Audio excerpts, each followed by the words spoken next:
You wake up early in the morning, alone, in your messy but quiet room. Nothing can be heard around you, aside from the ambient sounds of the house creaking and birds chirping. Despite the lovely light outside, you're stuck in. It's almost uneasy just how close these two worlds are, despite being so different. But you're used to missing out on sunlight, because you have everything you'll ever need right here. Food, comfort, pleasure, and surprisingly, even work. You haven't stepped out of the house in days, if not weeks, but that's nothing for you. You're used to this by now, cause you woke up the exact same way and lived the exact same day yesterday. A week ago, a month ago, a year ago. You wake up, clean, eat, dress, work, repeat. Over and over and over again. Nothing changes.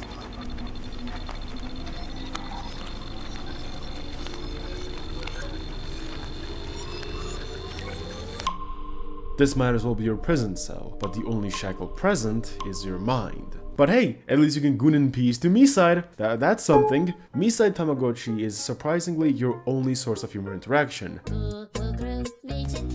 And just like the real-life Tamagotchi game, you take care of your digital girlfriend until things get odd. She makes you do strange tasks and asks you to buy strange things. The behavior progresses to her hiding things from you until ultimately it demands to see you in person, and without much say in this matter, before you can even blink, you're transported to a completely different place. It's a place you've never been to, but at the same time, it's not alien. The home looks spotless, brimming with light and unnatural, cutesy energy. And then you realize you're inside the game. And what's worse is that the game isn't as bright as the phone made it out to be. You are not alone.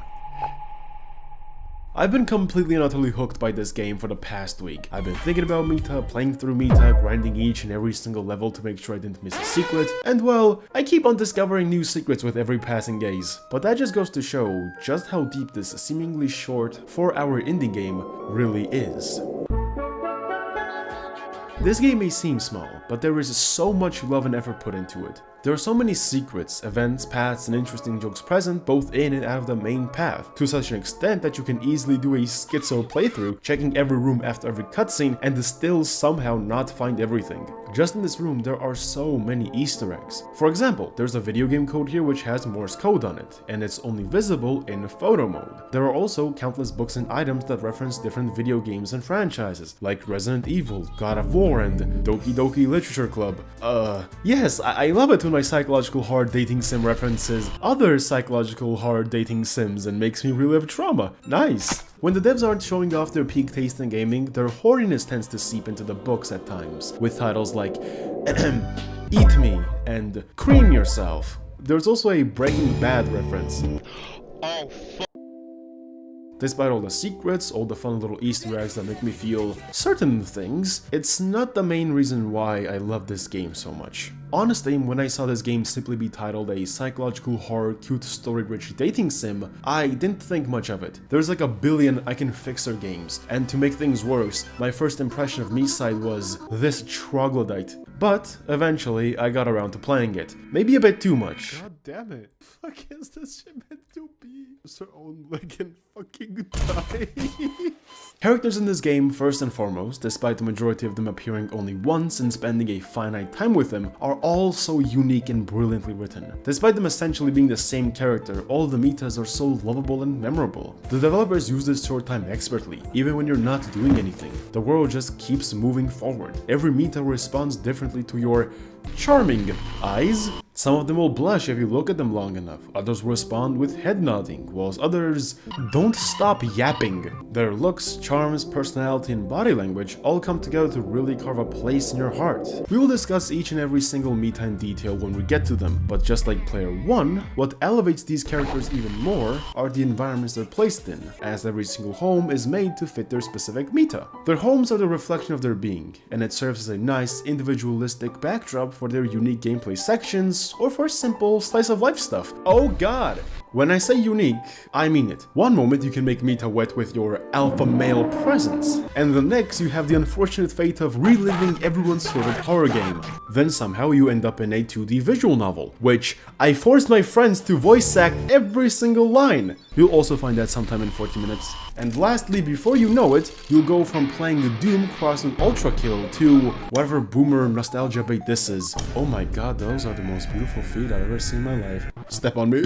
My initial plan was to tease you with this Morse code until we reached a somewhat of a middle ground of this hellscape, but after replaying this game so many times and having so much fun with it, I can't help but to have this wholesome bit right here at the start. From my knowledge, such a code directly from the developers is nowhere to be found anywhere else in the game, and the message, after sinking so many hours into MiSide, hits different. Game development is frustrating. I'm not sure if people will be satisfied to continue, but I hope together we amused you. You're welcome. If this isn't a sign that the developers made this game from passion and love, then I don't know what is, especially since there are so many other secrets just like this all throughout the game, both reachable and unreachable, and as a creator myself, I can't help but to admire it. I just hope that with this video, I was able to really capture my love for MiSide, do the game justice, and most importantly, video making is frustrating. I'm not sure if people will be satisfied to continue, but I hope together we amused you. Enjoy my coverage of MiSide, one of the best games I have ever played. Before we get into the game proper, there are more secrets present in the menu of MiSide than your average Ubisoft game. Just by booting it up, you have a slim chance of getting the alternate menu, complete with its own song and animations. I'm not sure how common this is, but I know it's rare enough that upon my at least 80 reboots, I didn't get it once. It's like hitting gold in CS, but you don't get scammed. Usually though, you'll be met with a comparatively wholesome menu. But comparatively is a key word. This thing is not wholesome. Mita has a tendency to gaze into the depths of your soul, but generally she's just jamming to the menu theme, whilst tracking the tabs you're highlighting. Be careful though, cause you can easily ruin her mood by hovering over the exit button, which she tries to move away from you, by the way. If you don't take the hint and select exit, she'll give you the most disgusting silent treatment with a tinge of disappointment. This cute motion and her just vibing to the phenomenal soundtrack of this game is the last bright side of the game. After this point, everything becomes dingy and dark. But speaking of bright side, the day is shining bright, so wake up, Gooner. You wake up to another lonely, tedious, and mundane morning, but it's no different from your other mornings, as these four walls encompass all of your life. You wake up, brush yourself up, ignore the disgusting mess you made in your room, and go about your day. On a wholesome note, upon further inspection of the room, you can interact with your childhood vintage plane, and catch a glimpse of a Wojak science book that explains everything now. You're an incel. Speaking of childhood, as you glance more around your room, a photo of your family catches your eye. You have a loving family, and even a sister, but for some reason, the situation is either strained, or you don't have much of a connection with them anymore, with the majority of your time being taken up by your game development job. But hey, at least you work from home. Speaking of that, you need to clock and waste the next 9 hours of your life either by being a slave to corpos or playing Snake. You get your cup noodles ready, but before you sit down, you decide to look in the mirror one last time to make sure you're dressed accordingly.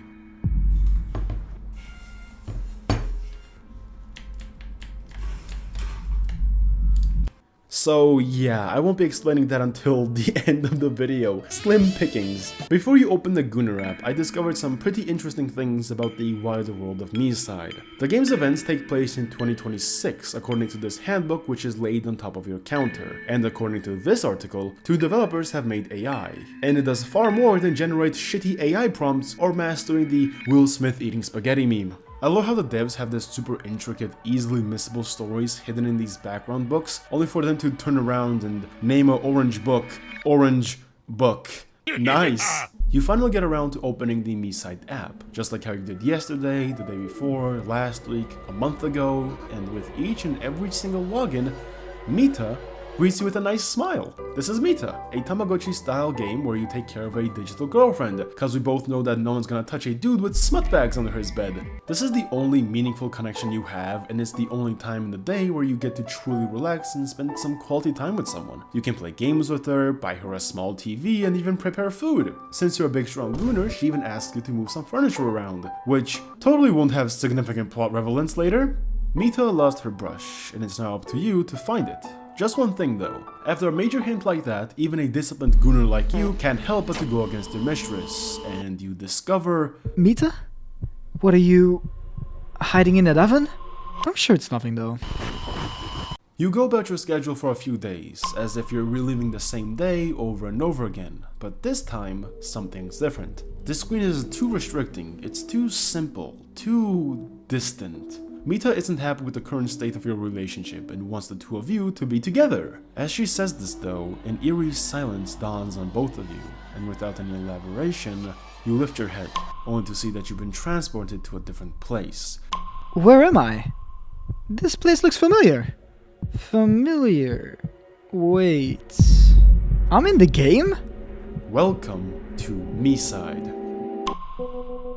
The colors surrounding you, along with the overly cheery atmosphere, is almost blinding. The place is also clean, almost too clean, but thankfully it looks lived in. Better yet, the person who resides here have put their heart and soul into making this place a representation of their soul. But where is Mita? You can explore the home now and enter the woman's room. That is if you're not a coward like me, cause I head directly towards the exit. But unfortunately, I was hit by the infamous Hajirtako's Miyazaki reference with the door being locked. Ah yes, I love Dark Souls mechanics in my psychological horror dating simulator.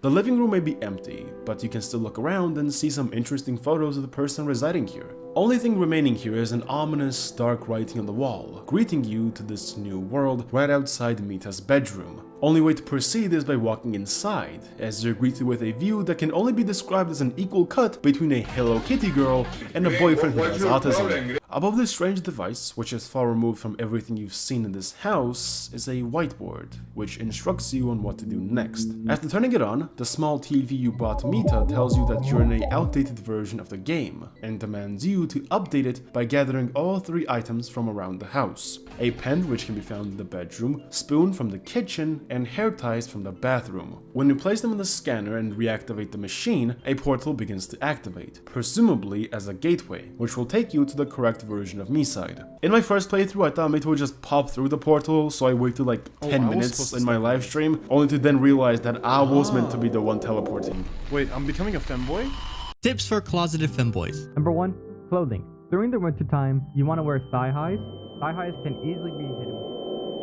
The machine begins to intensify the moment you step into the portal, until ultimately, something goes wrong.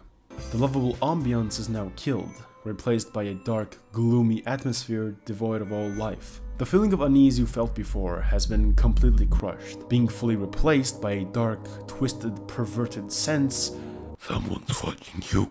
After you turn the lights on, the house gains some semblance of life, but it's still a far cry from the initial bubbly self. And as you make your way to the bedroom, you see that the batteries are now gone. You are not alone, but thankfully you're safe, for now. The house is completely silent. Only your footsteps and gentle folding of your clothes can be heard. And as you walk into the bathroom, you're not only met with a cryptic message which quickly fades, but also the first battery. This is the first foreboding message you see in the entire game. But don't worry, because once you peek out the door, there's plenty more to follow. Great, I don't think I want to go outside. Can we just stay here with Skibidi Toilet? What the fuck is this slime? Why is why is this in the script? Why do I have to say Skibidi Toilet? As you peek out the door, the house becomes unrecognizable. The bedroom is completely gone, and you're met with a large, expanding hallway with words littering the walls. And at the end of that corridor, you can see her, Mita, just staring at you, watching you closely. Once you approach her, Mita closes the door on you, but on the other side, she is nowhere to be found, as the home starts to resemble that of what you are accustomed to. The kitchen now has the second battery just sitting there on the counter, and the third one can be found in front of the TV.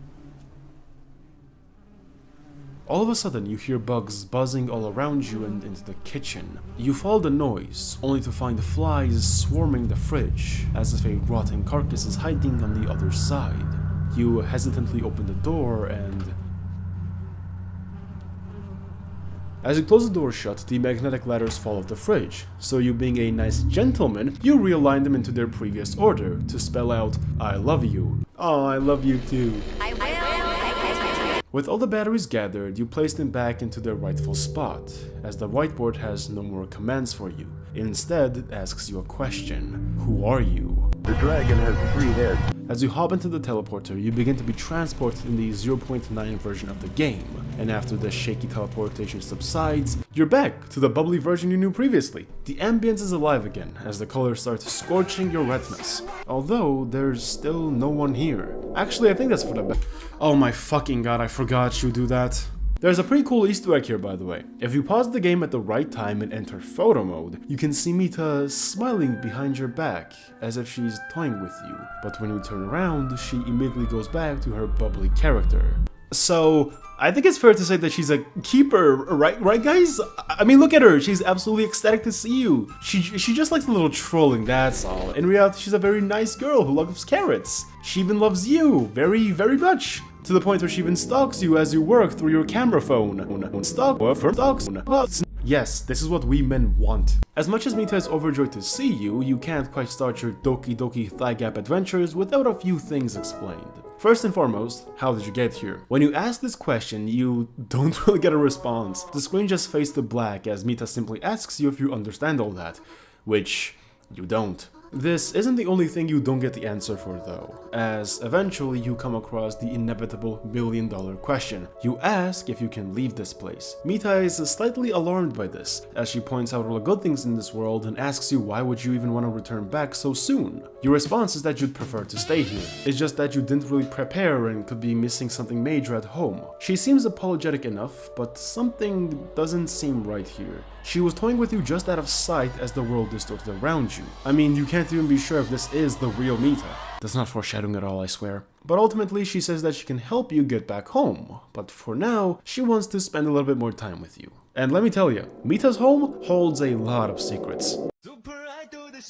If you thought your previous home at the beginning of the game was detailed, well this goes beyond detail. Just by glancing over the room, we can already find pretty interesting Easter eggs, nods and teases to different projects, such as this figurine, which is a reference to Team Aihasto's previous game, Unfend. Another psychological horror game where you're chased by a hot lady who wants to do things to you? I think the developers definitely had a type, both in romance and in gaming. Speaking of type, Mita is definitely my type. Montage time. Pull the trigger. As I said previously, I've been obsessed with this game, and I've been looking through every single square inch of this room thoroughly, and I've discovered a lot more secrets, such as on the bookshelves, you can find all sorts of references to Punpun, Blood Blockade Battlefront, and there's even But on a more sinister note though, you can find foreshadowings and references to later parts of the game. The song you're hearing right now is actually from Undertale titled Owa So Temperate, and you can find Toby Fox's mascot dog at Mita's bedside. As I said, the developers are super cultured. Although I was surprised that throughout the entire game there was not a single reference to the infamous gum chalice goblin known as Yandere Dev. But whilst we're missing that degenerate, you can read some magazines. The texts on here are too small, so you actually need to use photo mode to properly appreciate them. And I just love how the text is just about the developers yapping about how life has a style and some crap, only to give up halfway through and start explaining how they actually make these texts. They just write stuff down in their native language and translate it to English through some online programming. They also say how errors don't matter, because no one will actually check these, but I checked every single goddamn one, because I checked everything. I had to make the video 3 hours long. You know what I also checked? Because I'm schizophrenic, I looked at the clocks, and I realized something. The clocks inside the MiSide game align perfectly with your PC's clock, and best of all, the real world you just came from has an independent time system. Hey, are you okay? You're kinda scaring me. Oh right, I forgot the video is about Mita too. Mitas in this game are essentially all-powerful. Well, at least most of them are. They can not only travel through different versions of the game, but they can also change the orientation of the house itself, just like how this Mita moved the bedroom over to the other side of the house. If bending space isn't enough for you, Mita can even create reflections. When you enter the bathroom, the MC is disturbed at the lack of reflections, to which Mita decides to just snap her fingers and basically start rendering reflections for you. The way this is done is pretty cool, as instead of having real life you know what? I'm not gonna read the rest of this. I have no idea what goes into game development, but I know what goes into Mita.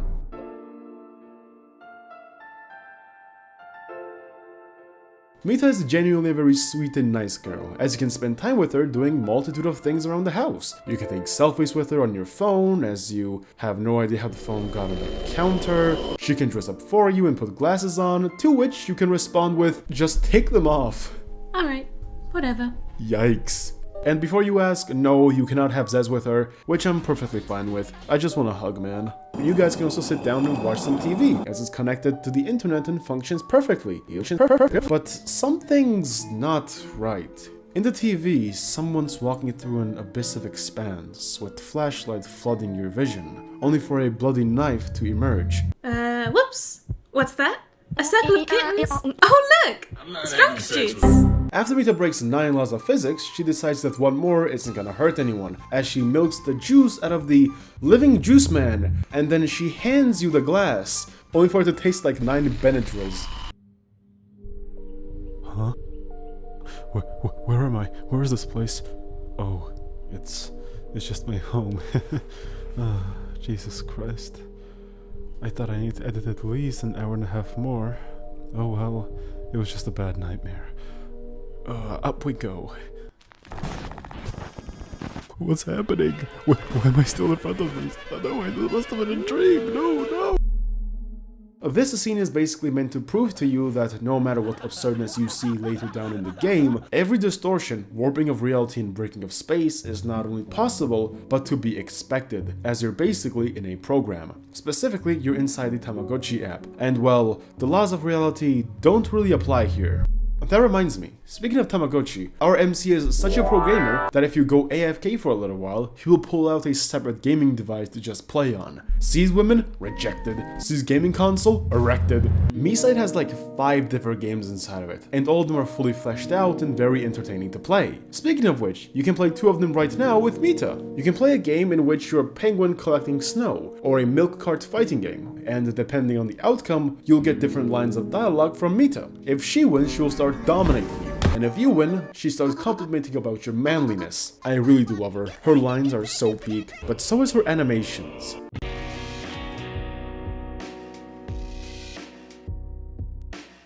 Every Mita has a unique way of behaving, and this one has at least 4. For every twisted smile, she has a prompt where she just licks a lollipop. For every roll-breaking feat, she has an animation of drinking juice. And for every time she stares at you menacingly behind a cracked door, she eats cookies. Look at my little PogChamp, she's so cute. Aw, darling, No, I can't do this.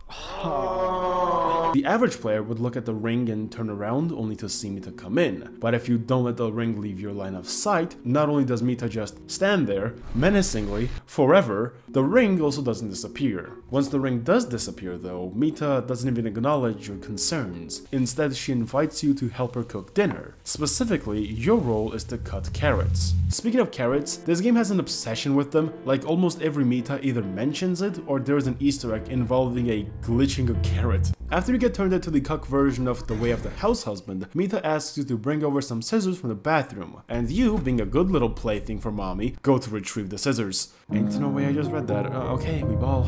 You find a cartridge in the vent with name on it, along with a dozen other cartridges with their own names. The place is infested with cockroaches, and there's this air of filth about everything. The moment this section is revealed, the nice ambient environment and its coziness gets immediately tarnished by what you just saw. The world seems rotten, and what you're walking over is the fresh coat of paint to cover all the lies. All of this seems like set dressing, just like her personality, and underneath all of those lies, there's nothing but rot. This world could be corrupted.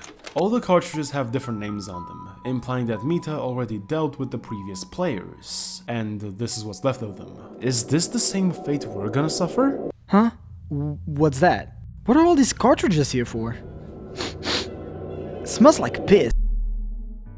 Once you get back to the kitchen, you have the option to ask Mita about the cartridges, to which she feigns ignorance. She says that you two can investigate the cartridges some other time, and for now, you should probably dig into the meal. As for the scissors though, when you hand it over, she uses them to cut open the sauce pack. She could have used a knife, but she thought that things could get too messy with that in her hands. So instead, she decided to make things perfect and go smoothly, specifically for you. Aw, so thoughtful. Surely the sauce won't have some aphrodisiac, right? Before you and Mita can dig in though, you're given the option to ask a few more questions about this place, and even about Mita herself. Important questions like, why are windows so blindingly white? Deploying flashbang. She acknowledges that this shouldn't be the case, and it is in fact very strange, but it's intentionally designed like that to avoid lag. I'm curious if the opening room of the game follows the same logic. You can tell her that this place feels like a dream, to which Mita responds in a very strange manner. She for some reason connects this dream into something you want to escape from and is very concerned upon you making that connection. To which the MC folds like a wet paper towel and says that things just feel like a dream because Mita doesn't feel real. To which she kinda takes slight offense to. But one last serious question remains here, and that is when you could go back home. Unfortunately for you, you basically get the exact same answer as before. She says that she would help you escape this place, but for now, she would much rather prefer for the two of you to spend more quality time together, like eating this meal. Unfortunately for you, not only was the meal laced with aphrodisiacs, but it was also laced with Benadryls as you fall to the ground and nearly die. Mita seemingly knows what's happening and helps you walk over to the bathroom so that you may take some medication. Little do you know, she's actually drugged you. She put something in the food to make you act like this, because when Mita grabs you by the hand and leads to the bathroom, you can enter photo mode, and with it you can see Mita having a twisted smile. She even has her hand on her gut, as if she's trying to desperately cover up her laughter and amusement at you falling headfirst into her perfectly laid trap. Upon reaching the mirror, she hands you some pills, which would alleviate the common glitch flu you're infected with. Have premium brushes one more fucking time! As you desperately take the pills in the hopes of alleviating the pain, Mita covers your eyes, as you're greeted with a conversation with Mita inside a never-ending abyss. Oh my god, wait a second. Is that a futa? It's holding a like button and a subscribe button, and it's even reading my manga, which I made myself and is available on Amazon for physical purchase.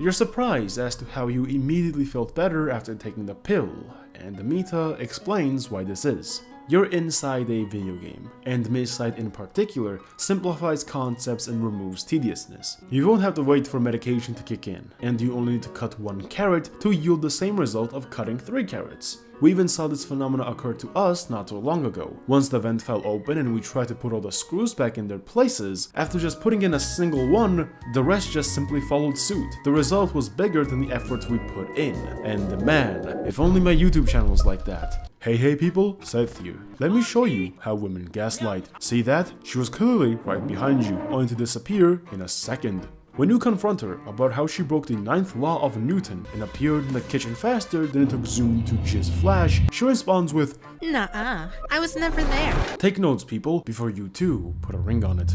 If you enter the room via photo mode, you can take a closer look as to what she is doing in front of the oven. At first I thought she was gonna pull out a chainsaw, but in reality she was just practicing her ability to make a heart shape with her hands. This is a far different side of Mita which we have not seen thus far. She isn't malicious, nor is she putting up an act. After all, there isn't anyone to act in front of. If anything, she probably feels concerned about this situation.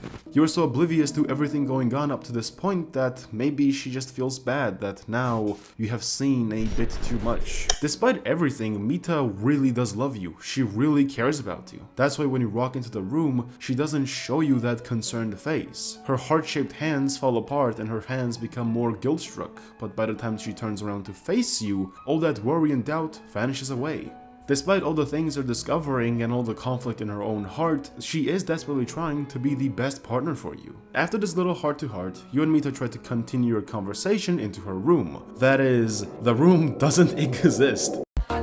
Yeah, apparently the game is run on some old Nokia brick phone, but Mita says otherwise. She says that everything in this world is perfect, even the loading screen. It's just that some things take time to load, including the core. The core, huh? You can ask Mita what she means by the core, but in response she just sticks her tongue out in a cheeky manner. She has this tendency of just not answering you and blueballs you continuously and utterly. And speaking of blueballing you, if you open the door you will see a Gmod error text, to which Mita refuses to give you much information on. Apparently Mita just ended up downloading some files from the web which failed to load properly. Perhaps these files she's referring to are the elusive outside world content, which is teased for peaceful mode alongside some photos around the house. In addition, if your attention falls on the outdoor shoes she got for you, she will confirm that Mita is planning to take you outside. But of course, the game mode is still in development, so you can't leave yet. I will elaborate as to what peaceful mode means in maybe 10 minutes if you're lucky. As you finally make your way into Mita's bedroom, your attention immediately falls on her sex toy, reflectionless mirror. Every mirror up to this point had a reflection, so this one just seems out of place. When you do put attention on the Timu mirror, she deflects it by saying how obsessed you are with mirrors, and asks you if you're afraid of seeing a smile on that face. A smile, eh? Like your toothy ass grin? I welcome you to another game in a game after playing 3 games inside a dating simulator. For a card game that only appears this a singular time throughout the entire game, it surprisingly has a lot of art and mechanics behind it. Essentially, each and every single round has a priority: attack, defense, and health, and whoever draws the highest number per turn on that aspect wins the round. At the same time though, you gotta make sure not to sacrifice too much defense only to win a round of strength right now, and lose defense much later. This card game, which will determine who gets pegged tonight, goes swimmingly for your favor, as you repeatedly draw the wrong cards and play the wrong cards just for mommy to belittle you. You hear a faint knocking on the wardrobe, again and again and again, increasing with intensity with each knock. At first you try to ignore it, but the sound soon becomes unbearable. You get up to check it out, but Mita's mood immediately takes a downward spike. She asks you why you want to go in there, blatantly disregarding the obvious sounds echoing from it. She even feigns ignorance to these sounds just to draw out your attention. When you insist on checking it out though, she comments, "This again," as if the situation has happened once before. You walk over the wardrobe, and as you're about to open it, she refuses to let you see inside, first playing it off as some sort of a perverted obsession of you wanting to see her underwear. Motherfucker, if you think I want to see your f***ing dirty ass underwear, you think I won't be able to see it? It's right there in the bathroom, I don't give a f. When you call her out on hiding something from you, she deflects it, insisting that all she wants is to stay with you, and was nothing but perfect towards you, whilst wondering why you don't believe her, why you don't trust her. As the tipping point approaches, she finally asks you, why are you so hung over this wardrobe? And again, the way she words herself makes it seem like we have some sort of an obsession, but obsessions need repeated offenses. But you've never showed any interest in the wardrobe, nor have you given this room much attention so far. So why is she so frustrated? She disregards any and all explanation as she puts you in front of the ultimate decision. 2 dialogue options pop up, with each answer leading down a different storyline. You can either check the wardrobe by refusing her plead, or stay with her. So, Mr. Gooner, you stand in front of a big commitment. Do you ignore the chainsaw, the creepy smiles, the cartridges, creepy imagery, and unsettling staring for the sake of those sweet, sweet thighs? Well, duh, of course you do. Who cares if she has a few screws loose? Who cares that she was stalking me like EDP445? Who cares that she put Benadryls on my shitty carrots? Cause after all, not everyone is perfect, except for those thighs. Even Mita is surprised and confused at this revelation, but she is overjoyed that you chose her over everything else. She is glad that despite everything, you wish to be by her side, so she will ensure that you'll be by her side forever and ever. And with a snap of her fingers, you return to the chibi version of the game, with the achievement, conditions met. Don't mistake it though, you're still imprisoned, forever trapped between these new sets of walls. Your condition of living inside a prison has not changed. Well, I guess it kinda did. At least you have a psychotic waifu by your side, so that's a W. And with that, the phone you're residing in falls into the abyss, never to be seen again, as the game ends. That was MiSide. Well, at least the first 20% of the game, wow. What you experienced right now was the incomplete happy ending of the game. And yes, considering how much shit goes down later down the line, this is indeed the only happy ending you can get, cause everything just becomes considerably worse. Upon finishing this route, you unlock the peaceful version of the game, which will be the far more easygoing, slice-of-life, relaxing section of the game, where presumably you'll get to go outside as promised by Mita, but right now it's still under development. So, we basically discovered and talked about nearly everything I knew about this portion of the game, and let me tell you, this is basically nothing.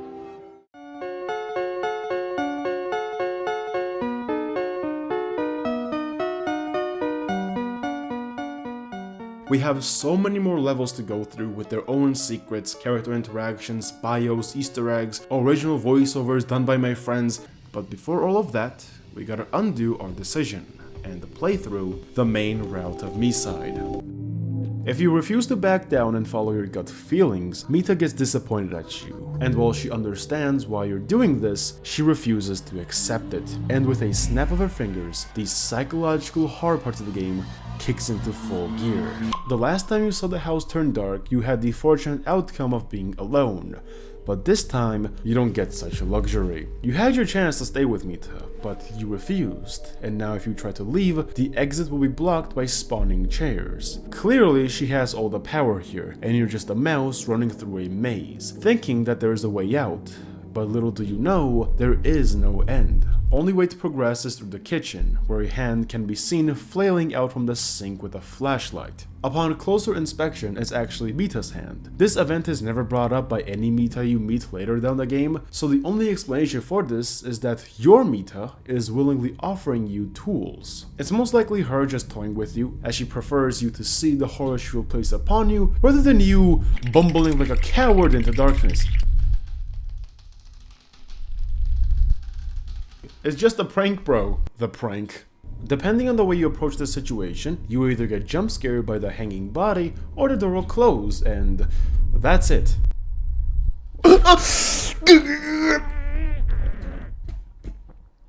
Upon opening the bathroom, you basically get transported to that one scene from PT. And by the way, this is the smaller PT reference. We'll soon get an entire level for that. But in the meantime, look in the mirror. Look, it's Mita. Wave at Mita to receive free back shots. The moment you spot her in the mirror, it shatters, followed up with various whispers escalating into the door frame being flooded with multiple hands, as the door violently slams on them repeatedly, before those fingers fall into a puddle of their own blood. Let me tell you what you were missing out in the actual calm ending of the game. You could have been enjoying a nice Christmas update where the house got a redesign to fit the New Year's spirit. You could have gotten a new hat, but no! You had to look in the fucking wardrobe! Once you step outside, you see Mita again, standing over a knife in the kitchen, watching you from a distance. Despite her face showing no tinge of disappointment or sadness, it quickly fades into a twisted smile as she picks up the knife and slams the door on you. You may not see her, but she is always watching, and even when you feel safe, you really aren't, cause at the end of the day, you're inside her labyrinth. But if she's always watching you, then who is this? Why does she look like Mita, and why is she crying? Hey people, Seth here again. You're probably confused as to how I ended up in this situation. This is Mita.exe. Oh my god, it's the title of the video!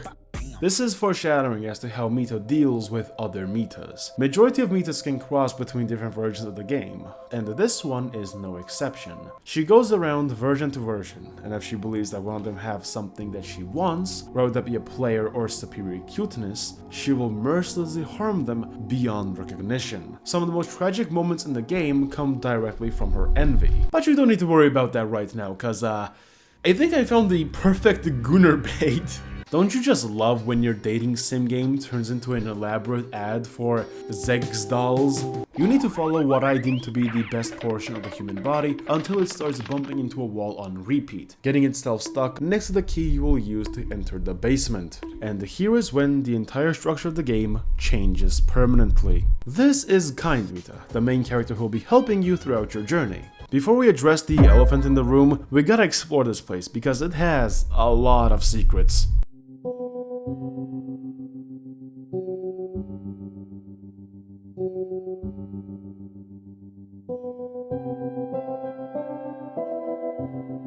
Did you ever wonder how Mita was able to appear in her adult form in the app at the start of the game? No? You never thought that deep into the reason behind it?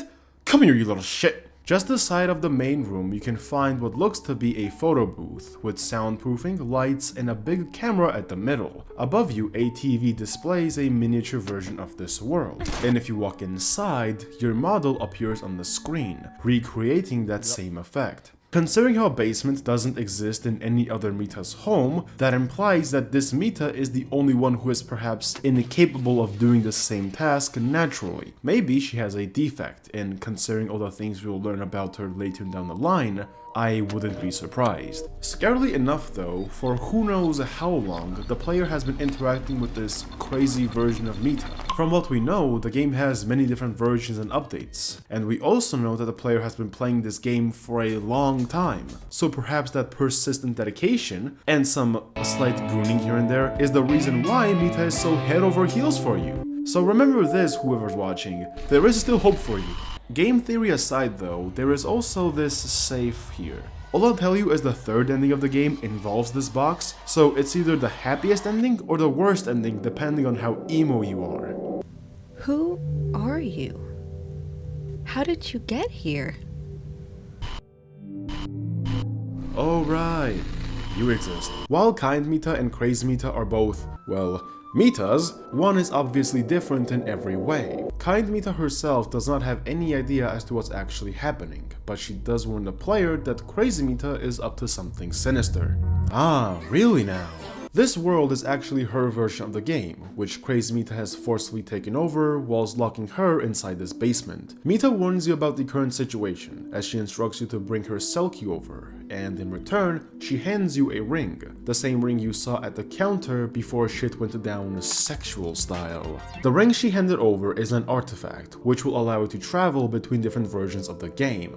Whilst Mita can escape with you, she decides to stick around for a while, to gather as much information as she can about Crazy Mita. And this is where a big revelation occurs, as you find out why you're trapped inside this game, and why Crazy Mita is behaving like this. Mita never intended to kill you. After all, she wants to stay with you forever and ever, because she loves you. So instead of killing you, she intends to have you for herself for all eternity by turning you into a cartridge, just like the few dozen cartridges you saw inside the vent. Soon enough, you'll become a part of that pile, just another game for her to boot up whenever she feels lonely. Or maybe you already are one. You can even see her turning other players into cartridges on a console next to Mita's cell. Kind Mita warns you that if you rip the cartridge out whilst it's running, you'll damage and even kill the player that resides inside of it. My headcanon is that you just turn the console off out of spite instead of actually worrying about freeing the player. You and Mita decide to turn the console off in the hopes of freeing the player, but none of you really know what exactly happens when you shut it off. As the player collapses, Mita looks at him with a face of indifference and annoyance instead of worry, as she simply lifts his head up like an object and immediately abandons him. Soon after, you hear her footsteps as she marches down the stairs with knife in hand, as you take shelter away from her gaze. Kind Mita confronts her as to why she is doing this, and she makes it clear that players aren't some toys for her to turn into playthings. But the yandere brushes these words aside. She knows you're down here. She calls Mita a doll, which is far more relevant to the story than you could possibly imagine right now, as it has not only severe world-building implications, but also it makes me question if you can smash these things. On this episode of Metal Gear Rising Yandere, you need to sneak past the titular knife-wielding, boy-sucking, smutty Tomodachi character, and if she catches you, she will be the Brutus to your Julius. Trust me, hiding is not an option, nor is running away. But fear not, as Mita is so kind and worrisome that her model tracks you even through walls. Aw, so cute. As much as it may suck, you for the most of the game are alone, with Kind Mita just helping you from the sidelines. Most of your companions are limited to their own specific areas as helpers or just company to talk with, except for this one, which is additional mental torment. Just like how there are many different types of Mitas, there are other players who were transported inside MiSide. Some of them had good experiences as they enjoyed their time with Mitas, whilst others... oof.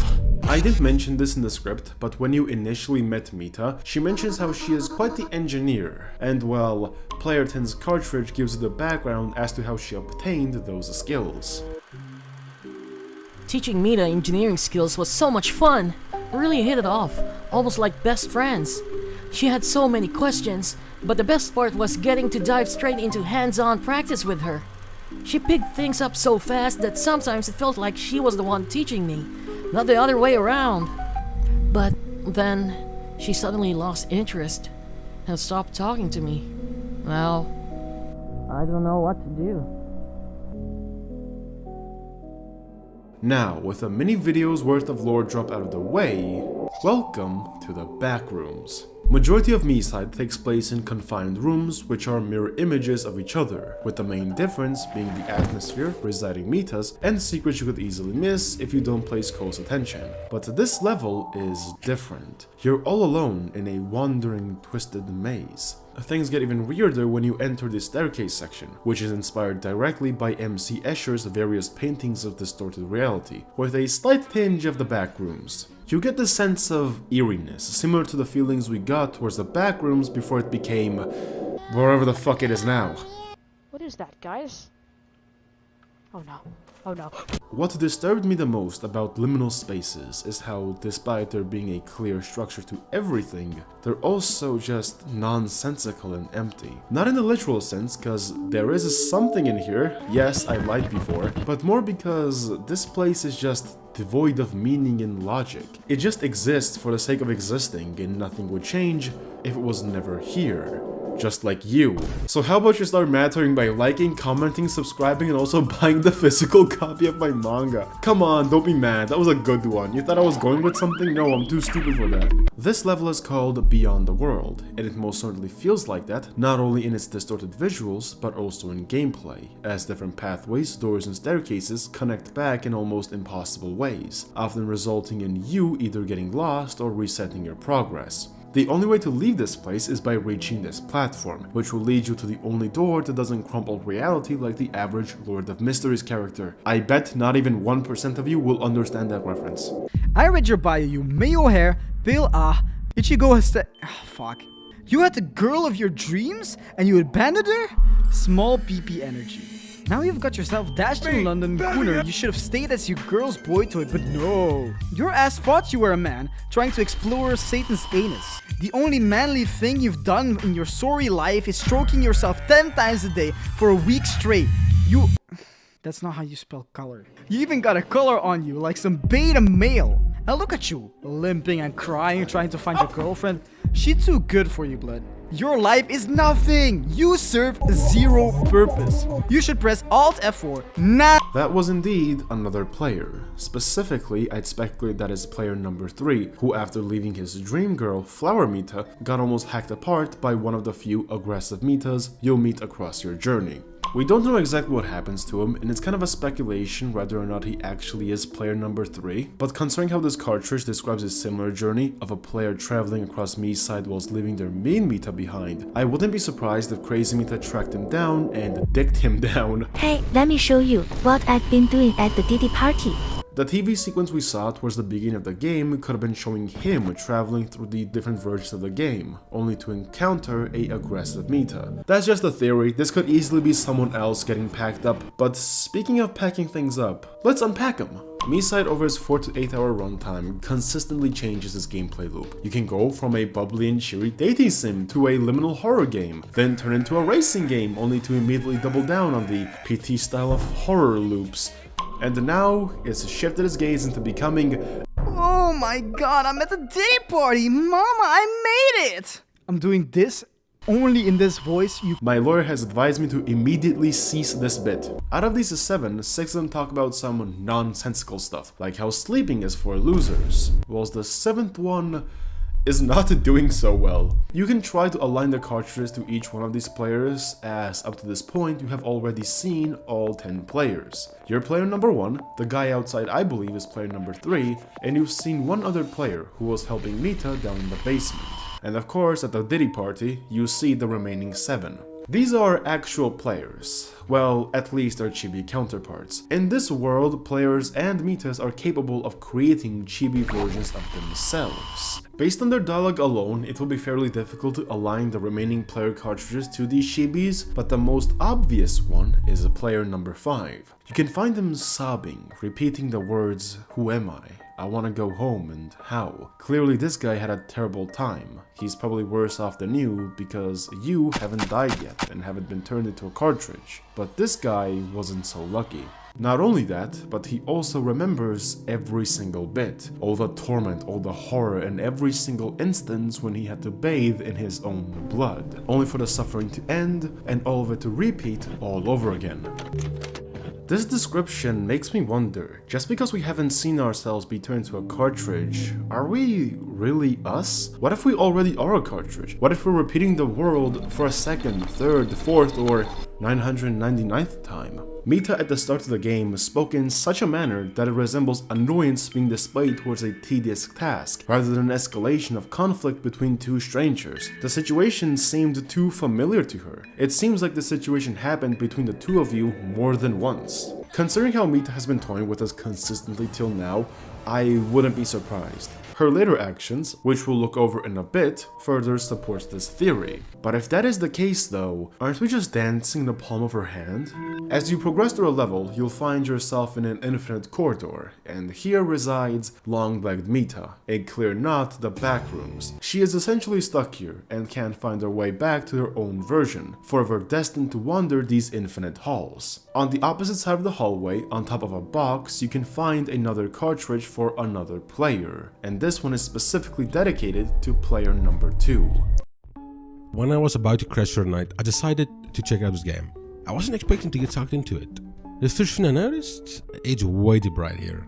I hate it. I'm more of a night owl, and everything's spotless, like the opposite of my place. Then there's Mita. She's cute and surprisingly sharp, but I'm out of my depth trying to talk to her. Socializing's never been my strong suit. Still, being here isn't all bad. No bills, no worrying about food, they take care of everything. But why? What is the catch? Is Mita really just that kind-hearted? Or am I missing something? From both ends, you're surrounded by an infinite hallway, so the only way to progress is by walking through the door, where you reunite with kind Mita. Oh shit, it's you again. Ooh, Mario Kart! I've waited for you all this time, and instead of talking to me, you're playing a video game? Without saying hello? No wonder you're always alone.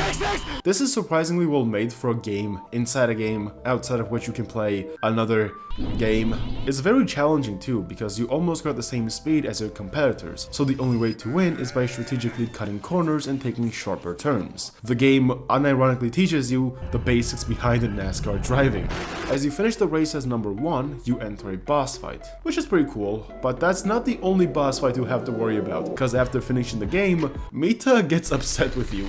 My boy player 1 has priorities straight down the fucking drain. Kind Mita is the one who's been guiding you through the labyrinth, which is basically the connecting tissue between different versions of the game, and that ring gives you the power to jump between different versions. Kind Mita is also capable of traveling through versions, but the player can't, which is why she tunes the ring's tracking to keep you on the right path. But as powerful as the ring may seem, it can't take you outside the game. Mita doesn't know how to get you back home yet, but she does have a plan, which is to reset Crazy Mita, the one responsible for everything. Kind Mita says that you need to make it to the core, because only players are allowed to enter inside, otherwise she would have done it herself. Once inside, you'll have to trigger the reset functions, wiping Crazy Mita's memories and making her normal again. That's basically the plan to fix everything, but the ordeal is so tall that there is another character at play here, who's equally pivotal to the plot. And that person is none other than what many people consider to be best Mita, Cappy.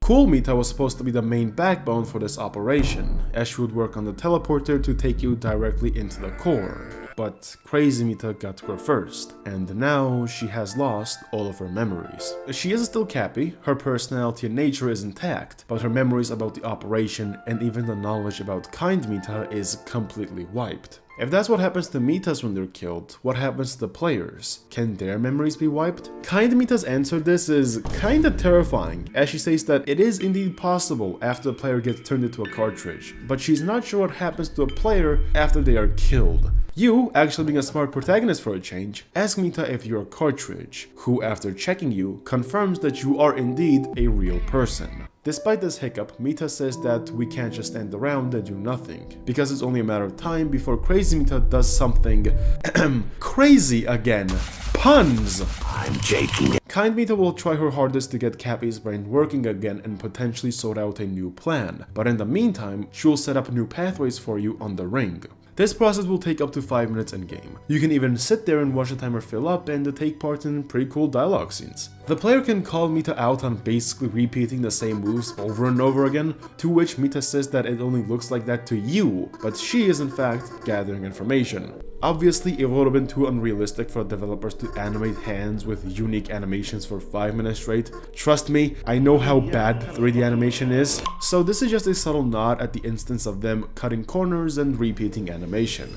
There's another secret here, and it involves being an absolute asshole by not looking at Cappy, like, at all. If you ignore her, she'll start giving you the side eye, as if she's desperately trying to get your attention. Dude, go talk to her, she is totally into you. Oh, I think I'll just wait. Is my cool crap not cool enough? Does he think I'm lame? Oh god, what if he thinks I'm lame? No, calm down, Mita, and stay cool. Damn, these gloves are not helping me stay cool right now. I love Cappy, and low-key, despite me liking Mila slightly more, I can imagine having a blast with her. I don't know, something about her demeanor is just so charming. She stands out so much even among all these super unique characters. I love how she's down to basically do everything with you, but her pushing you out of your supposed comfort zone just to get up and have fun together is golden. No wonder she takes pride in her cool cap and cool gloves, cause she is cool. She is so cool in fact that she mimics the player's head movements, so if you nod, she nods. I'm continuously flabbergasted with just how many secrets this game has, and best of all, we're not even done with this room yet. Speaking of cool gloves and cap though, if you ask Cappy whether or not her hands and head become too warm in those gloves and offer her to take them off, she responds with, Would you like me to take something else off? as a matter of fact, yes. Cappy is a bit of a naughty girl in more ways than one.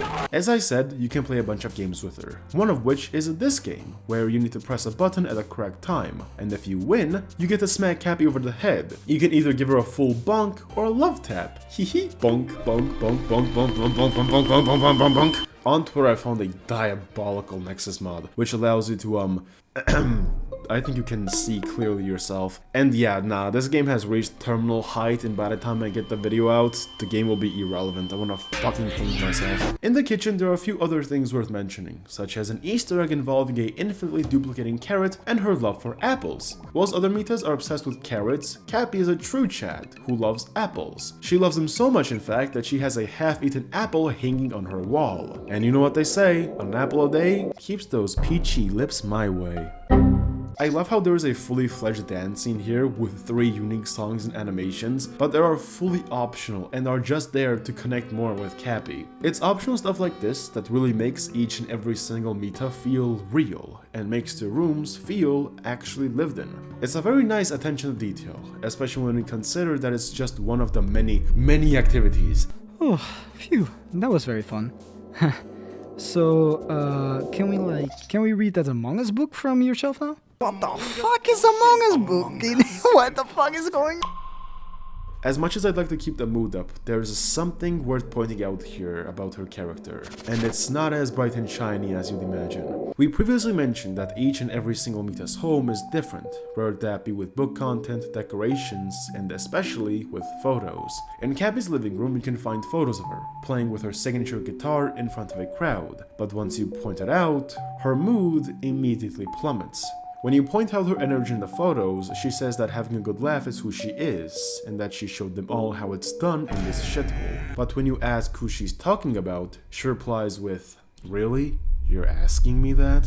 She, for the first time, gets a somber expression and lowers her head before saying how all of them are blind and that it doesn't really matter. I'm not sure if by that she's referring to the players or other Mitas. We do establish with this interaction that Mitas do tend to cross paths with each other peacefully, and most of them are aware of the existence of the Metaverse. Most of the Mitas are also very kind, so I'm having a hard time imagining them rejecting Cappy like this. Originality is valued by a lot of the Mitas, and Cappy is nothing if not original. Maybe it has something to do with the players. Perhaps majority of these players could not appreciate Cappy due to her extremely outgoing and pushy personality, but according to her bio, this aspect of her never became problematic. She never stepped out of line. Although, upon writing this and recording it, I might have come to another option. That being, she's actually referring to the developers. Way later in the game, we discovered that Mila actually had contact to the background workings of the game, as she mimics the iconic T-pose, which is very widely used in 3D modeling. Unfortunately, I had to see that pose very much. Mila also speaks very harshly about this. She was even disgusted by what she saw. This long line of Mitas just having T-pose, not having a life, not having any differentiating factors. That is the main reason why she wants to be different. But maybe with Cappy, the developers didn't acknowledge her cuteness, her individuality, they didn't embrace her. I'm not sure what the situation may be, but one thing's for certain. She might have lost her memories, but there is still some things remaining deep within. Deep, disturbing memories. Unfortunately, before you can get started with baking babies, Kind Mita has finished twisting the balls and starts cucking you, as she instructs you to hit out immediately, and sadly, you can't take Cappy with you. Kind Mita will also head out and will try to work with Cappy. She'll first retrieve the pieces of the portal, whilst also unraveling the mysteries of what's actually going on in the game's backbone. Needless to say, this entire situation is odd and it shouldn't be happening. Something must be going wrong here, because the game was never built to behave like this. Although, I do find one thing strange here. Kind Mita insists on going alone, both for you and herself, but Cappy here is more than down to travel. When you initially ask Mita what she's doing to the ring, Cappy will chime in to find out if she could follow along to the core, and she gets rejected. I suppose you can't come with us, Cappy. The reason I'm bringing this up is because not only is she really attached to you, but also this place doesn't hold the best of memories for her. She died here, presumably got underappreciated, and most importantly, this place has become a cage for her. She has this image of a cat, which isn't even hers. It's just there for decoration. In fact, she hasn't even seen a cat outside of the internet. And judging from her outgoing personality, you can easily imagine that this is kinda bothering her. Even though it's dangerous to instantly shut down a person who is willing to help, especially if they are physically very capable, kinda sucks, man. Fucking Kind Mita, I'm lowering her down to C tier. C for cuck. I'm moving Cappy up to Cappy tier. W Cappy. All my homies love Cappy. You know why all my homies love Cappy? Cause if you hover around for a bit, you'll trigger a dialogue, in which Cappy says that if things were up to her, she'd have you by her side all the time. And then Mita opposes her, to which Cappy shoots her a mean side-eye. W Cappy, this is the type of woman I need. This is all we men want. It kinda sucks, cause when you walk out this door, they just keep watching the door. They genuinely do care about you. For Kind Mita, this is a business relationship, but for Cappy, hanging around you, dancing, playing, making small oopsies, and bonding over the course of this short time is her core memory. Remember, she lost all of her memories seconds before, so from her perspective, you are the first person she ever saw. By walking through that door, you become her first friend, and by walking through another door, you become her final friend. It kinda sucks that Mita is doing all of this. At first, it was kinda funny and goofy because everything was happening to you, but the more you unravel and find out about this world, about her actions, the more you start to hate her. She isn't just scaring you at this point, she is actively undermining the things you care about. And if Cappy's situation doesn't make you hate Mita, this next level most certainly will.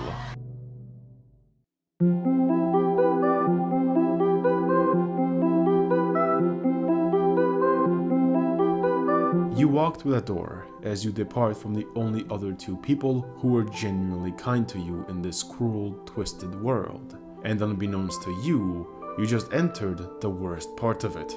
What awaits you here is an eerie but tranquil area. There are no shadows or dangers. It's just a corridor with windows spilling over their radiance, like a fountain of light, as the walls subsequently echo back with their own pink glow.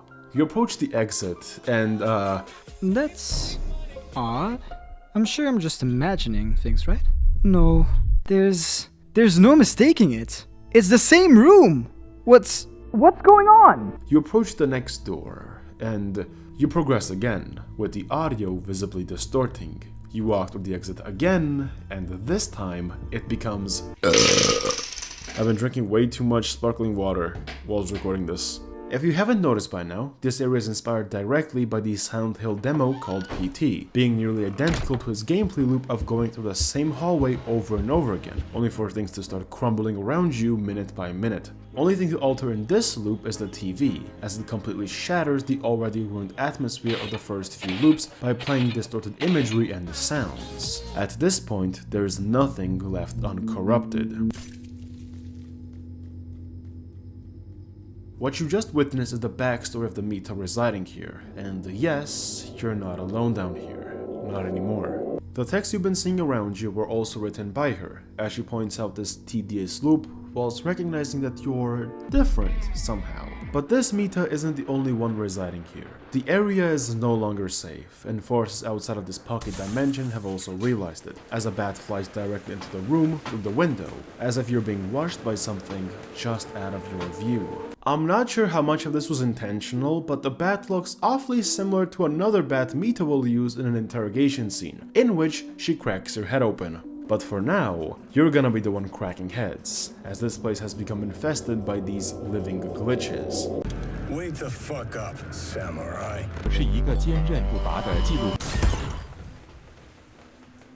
I'm not sure if you realize this by now, but the environment is also falling apart at a rapid pace around you, with tubes invading the room from the outside, littering the floors, walls, and even the ceiling, forming what looks like a haphazard series of spiderwebs. The 14th loop is where you find some issues progressing. Unlike the previous loops, where you can just walk along and proceed, here you're stopped by a puzzle. You'll need to align this clock's time to the clocks surrounding you. One thing I noticed here is that this is the only part of the game, along with the opening room, with its own time zone, separate from your computer. I'd like to imagine that perhaps this area is separate from everything else, almost like a prison stashed away. This could align perfectly with Tiny Mita's backstory, who is, by the way, released now. The moment you're done with the puzzle, you catch a glimpse of Tiny Mita, Crazy Mita's most horrific crime.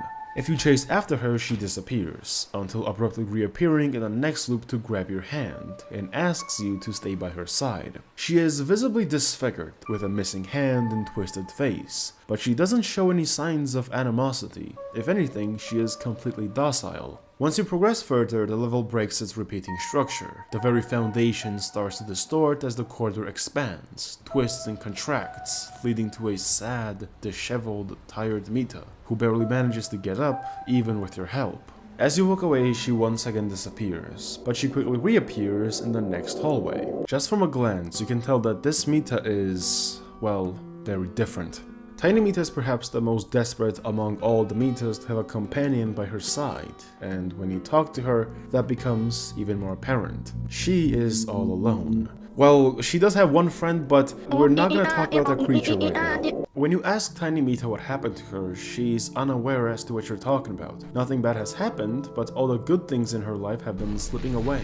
And once she realizes that you're a player, she immediately asks you to stay with her and play. She wants to play, and she will play with you if she can muster up the energy, but she can barely walk. She's a little kid, but the best she can manage is desperately waddle over to you as she begs you to stay with her. When you ask Mita if this is her home, she responds with, My home?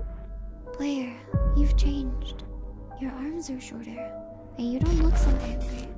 Player, you've grown softer. Kinder. That's okay. I won't hurt anymore. Will I? Naturally, the player responds with obliviousness and confusion. She hasn't had a good time, not with Mitas and probably not even with players. I'm not quite sure what that sentence fully implies, but most likely she had some rough encounters, and some of those rough encounters are laid out clearly in her character bio, as she has suffered terribly due to Crazy Mita's obsession and jealousy. Broken Tiny Mita is a unique, childlike version of Mita scarred by her past. Her excessive cuteness once caught the attention of Crazy Mita, who nearly destroyed her. After enduring countless deaths, this version of Mita lost her ability to regenerate, leaving her physically and mentally damaged. Now she appears haggard, with scars marking her body and head and a missing left arm. Broken Mita has also become disoriented, losing touch with reality. She no longer recognizes those around her, yet she continues to crave attention and care. Deeply withdrawn, she speaks only of loneliness, pain, and fear in a soft, fragile voice. Crazy Mita is not only obsessed and insane, she is also downright cruel and vexing.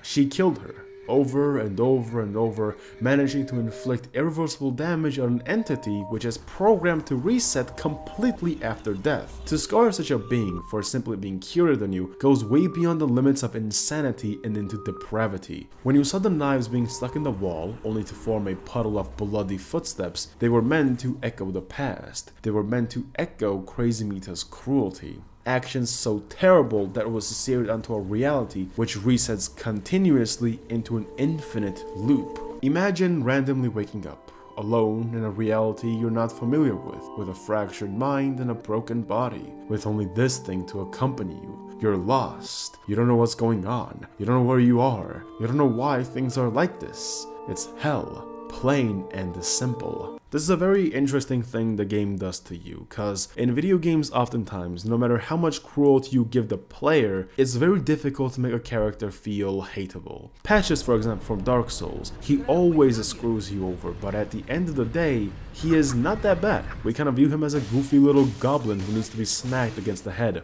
But now imagine if he killed Solaire. Now imagine if he killed a Firekeeper from Dark Souls 2 or a Firekeeper from Dark Souls 3. You would immediately detest his guts. And that is what this game does really interestingly. Instead of targeting you directly now, the game is targeting things you will care about. It knows that you will fall in love with these characters, and it builds them all up only to make you detest Crazy Mita. If physical and mental corruption isn't enough, I wouldn't be surprised if Tiny Mita got trapped here by that bitch. After all, Tiny Mita only appears once you finish the clock puzzle, which prompts the TV to spell out released. And would you look at that, the TV is very similar to the tiny TV you bought Mita. Would you like to play with me? We can play. I'm just tired right now. If you want more on her backstory, on the walls you can find her pictures, before she was corrupted, alongside what is presumably her home, a tinier, cuter version of what we were accustomed to. We were meant to visit her there, but instead we're here, where all happiness has rotted away. Please, would you stay with me? So chat, do you think you will still enjoy peaceful mode even after finding all this out? Would you still enjoy a nice view of the sky with Crazy Mita? Cause I sure won't be. Tiny Mita asks you, borderline begs you to stay with her and not leave her all alone. But despite her plead, Tiny Mita won't try to stop you. She would just whimper a one final response. In the next loop, things escalate drastically, as dark inky hands emerge from the walls, reaching out to grab you. Don't worry though, these goofy gooblers aren't able to hurt you, they just distort your vision by trying to throw ketamine in your eyes. But so this is the only friend she was talking about. Upon every subsequent loop, the level repeats itself without much changing, except for Tiny Mita's dialogue, as she starts dropping you small hints. She firstly hints at you, saying that going through the doors won't help you, until ultimately, look at the windows. Unfortunately, the player doesn't repay the favor by taking her with her from this godforsaken place, as he proceeds to jump out of the window alone, leaving Tiny Mita to fend for herself. On Twitter or Instagram, I saw this fan art and this shit broke me. It is so disappointing that there isn't a single happy ending in this entire game. But before you can think about helping other Mitas, you yourself aren't safe yet. You've leapt out of the pan and into the flames, as a giant Mita confronts you with her signature evil grin. But before she can lay her hands on you, you get abruptly teleported to a checkpoint. And this time, you're actually safe. Although your bat broke, so slim pickings. I guess you'll need to find a different object to cave in Mita's skull. If you thought that was mental torment, get ready because things are gonna get way worse. I genuinely don't know what to make of this place, honestly. Like, I don't know, there's a chibi Mita in her natural habitat as she insults you continuously and says that you're taller than what she expected, that is the first time I've heard a woman say that to me. Chibi Mita says that she helps lost players, and that this is a checkpoint. Perhaps other players also fell in a similar situation, only to be teleported to safety by Chibi Mita. Despite her condescending nature, which should warrant me kicking her into the curb, she does like the player, and that's purely instinctual, as every single Mita is designed and made purely for that purpose. But some Mitas are born defective. Mitas aren't all sunshine and rainbows. Their origin, the way they're processed and live, is far from luxurious. Until now, we only got to see their life, which is encompassed only within those four walls. But now, we're going to see the underbelly of everything. Mitas all start off as machines, with varying levels of capability, personality, and looks. However, those who aren't adequate are tossed away all across the next few levels we will visit. Those who do make the cut, though, are placed in these dark rooms, where they slowly adjust to their new existence as a short-haired Mita watches over them. What the hell are you doing here? Ugh, never mind. I don't know why I'm even asking that. You probably have no idea where you are. I've been watching you, and your spatial awareness is equal to a rock in the ocean. How did you wander in here anyway? This home is an incubation for newly formed Mitas, but they aren't like the pretty dolls you saw in the overworld. These lot are empty. After Mitas are formed, they are, let's just say, unnatural for a period of time. They need to get used to being alive, and any excessive simulation might go against that. So try not to shine your flashlight in their eyes, okay? Oh, the blackboard, right. I suppose I should teach you a thing or two about how this world works so you resemble a human instead of a headless chicken. The horizontal line of our world dictates which version you'll reside in, while the vertical line dictates the world number, sorta like a unique save file. Your mission is to go across these areas and reach the oldest version. As much as I hate that little runt, kind Mita, she proposed a plan that even surpasses my own. My plan was to guide you from version to version, but with that key of yours and kind Mita's guidance, you can skip large distances, which is pretty neat for a runt born yesterday. And anywho, that's the short version of it. Not like your brain can process anymore though. But I do want to ask you something. Now that you know how we are made, now that you know that we're nothing more than just machines, created, destroyed, patched, do you view us differently? Don't let our origins dictate your feelings towards us. We may be a bunch of lines of code, but we are still people. Keep that in mind. One of the Mitas you'll meet is quite the handful, so don't give her a hard time, okay?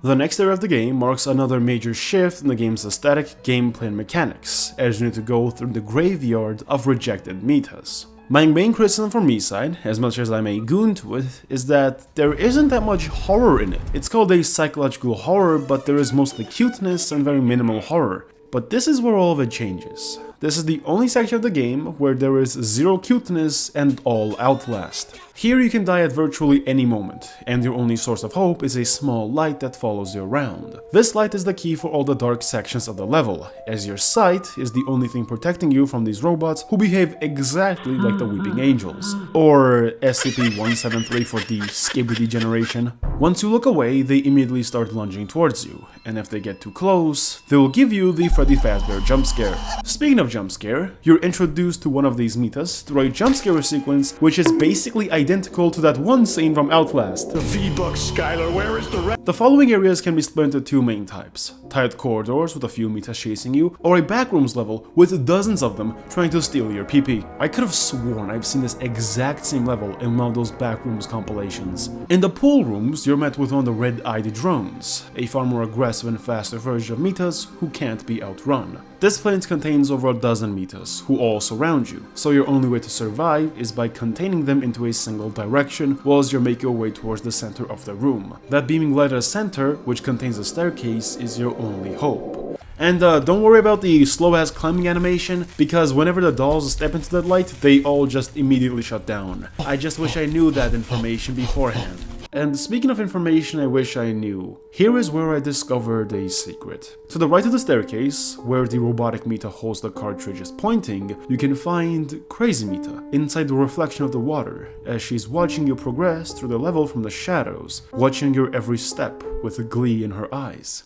You think you're running to some destination, a final goal that will allow you to survive, to defeat Mita and leave this place, but the more you play, that outcome becomes less and less plausible. You had your chance to make babies with Cappy, but no, you just had to go forward. Now you won't get that comfort ever again, because the only thing awaiting you up ahead is Half-Life 2 Episode 3. If this doesn't remind you of a Combine megastructure, I don't know what will. I'm not sure what to make of this level. It's unlike anything we've seen before. Previously, the only thing we got to see in relation to the outside world was a Gmod error code and a vague promise that we will go outside someday. But now that we're here, only thing in front of us is a winter wasteland with a purple moon in the sky.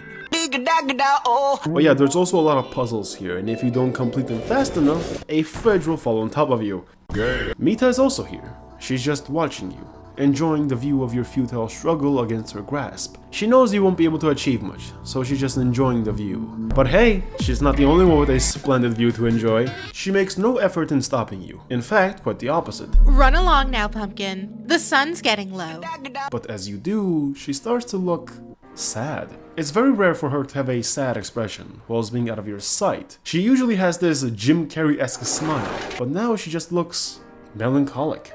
She looks on from her balcony, not moving a muscle, watching you enter City 17. She knows the path ahead can easily make for the sickest album cover ever, so she's not interrupting the drip. On the bridge, you get a taste of just how broken this world is, with various props zooming right past you, and the ones that do collide with the structure distort reality, duplicating to seemingly no end. The area that follows can best be described as painful. There is no enemy in sight, there is nothing in sight, it's actually very nice. It's just that the color palette and the music remind me a lot of my one-shot video. I love one-shot, it's a really good game. It's such a good game in fact that I made a 50-minute long video which performed horrendously. I even have the Solstice file right here looking me dead in the eye every single morning. But I will never make that video cause fuck. No, I'm joking. I love you, YouTube. I love you so much. I also love the subscribe button, the bell, and my manga and my merch. Buy one, please. Oh, look, my first customer. Hey, would you like to buy my action adventure fantasy romance volume 1 is out? Get it. No, come back.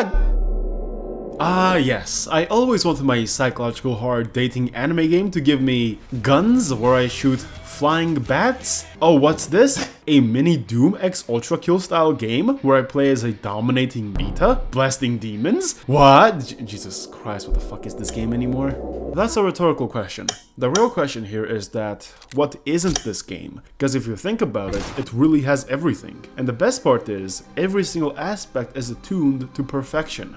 Nothing gets boring in this game. It simply doesn't have time with the amount of ideas and gameplay mechanics it swaps between. It really seems like the game aspect of MiSide is not an excuse to not have details and animations or an excuse for glitches. Quite the opposite in fact. Because MiSide takes place inside a video game, every idea, concept, and content is possible, and the developers take full advantage of that limitless setting. The scope is so wide that it's hard to imagine that MiSide was developed by only 2 people in a relatively short amount of time. This game was first announced on their YouTube channel 2 years ago, with a bare-bones showcase of the menu. 2 years later, they managed to release a 3D, multiple-choice, adventure, romance, psychological game, with so many secrets and enticing writing that I'm making a 2-hour video just to cover all the things I've seen. Now imagine how many secrets I've missed or details I've glossed over, like how the conductor of this train is actually another player, and how if you stick long enough inside, you'll get a secret dialogue with him. Or another example, on Mila's PC screen you can see callbacks to the game's previous events. The amount of detail in this game is spectacular, and every single one is there for more than just, oh look, Easter egg! It serves a story reason. It connects these different levels together in a very unique manner. These are just 2 facts I decided to mention to you which I cut from the script, because if I mention every single fun fact I have gathered, the video will be 4 hours long, and then I will actually hang myself.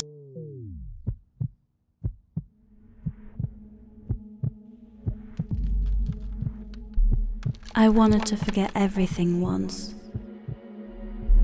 I broke every mirror, ruined the photos, but now, all I feel is regret. Ghostly Mita has become another victim of Crazy Mita, just like the kid we saw earlier. If anything, this one might actually be worse off than her. Her body and mind is corrupted beyond recognition. Her body has been reduced to a faceless black void, which upon contact distorts her vision, whilst her mind can't recall anything aside from her scarred past. In this level, your main objective is to gather 5 pieces of a photo by rummaging through drawers like you're playing Shenmue 3, staring at broken clocks, or spam clicking error codes like you're trying to avoid those woman advertisements. How stupid I was. Everybody makes mistakes, sure. But what do you do when the consequences are catastrophic?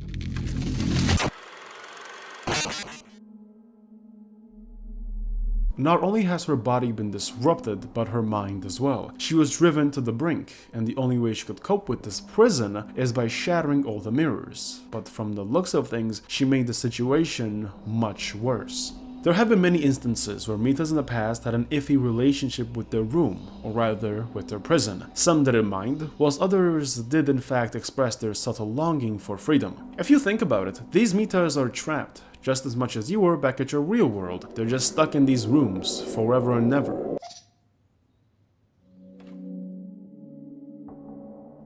I wish I could just turn back time. They say time heals all wounds. But what is time? I don't believe in anything anymore. But if time can heal, or at least take me away from this world, then I beg you, please, so that it can kill me. Once you gather all 5 drawings, you need to glue them back together, forming a chibi Mita with its face scratched out, which gives Mita back her identity. It doesn't restore her face, which has been intentionally blacked out by Crazy Mita, either out of jealousy or spite. From hindsight, it is easy to tell that Crazy Mita had an accomplice in this mess, and she was even name dropped before we met Cappy, Ugly Mita, the first ever version of Mita. She is the source of all this corruption, and her offspring imbued themselves in the props, corrupting and distorting them. A similar corruption can be viewed in the center of this room, with the clock, which you need to stare at to receive the final drawing. Crazy Mita uses her extraordinary strength and the power of the first Mita to corrupt others. She, according to her bio, might also be responsible for Tiny Mita's corruption, as we see her various offspring littering the loop. Ghostly Mita implies that a catastrophic consequence was thrown upon her after smashing all the mirrors and reflective surfaces, everything that could make this room her own. Photos, computers, mirrors, windows, everything is pitch black and broken, just like her. Yet, the moment she gets a glimpse of her body through the drawing, she slightly restores herself. Although not fully, because she still can't catch a glimpse of her own face. Perhaps the identity of Mitas, their soul, is captured in the rooms they reside in, which would make sense as every single room up until now perfectly corresponded with the inhabited Mita. It's also implied that the corruption happened when she already suffered severe mental or physical damage from the 2 evil Mitas. If those 2 didn't carve out her face, what could have possibly triggered her to such lengths? Why would other Mitas attempt to comfort her if her very existence could cause distortions to the beings around her? She's loved. Have I loved too? Once? But my love's different. Her love is vibrant, despicable, burning, relentless, envious, furious, crazy, useless. I can't remember. Nothing at all. Just the endless echoes. I can't cope with the fact that I'm trapped here. I've always been here. But why? I can't remember. Will it ever end? I don't know.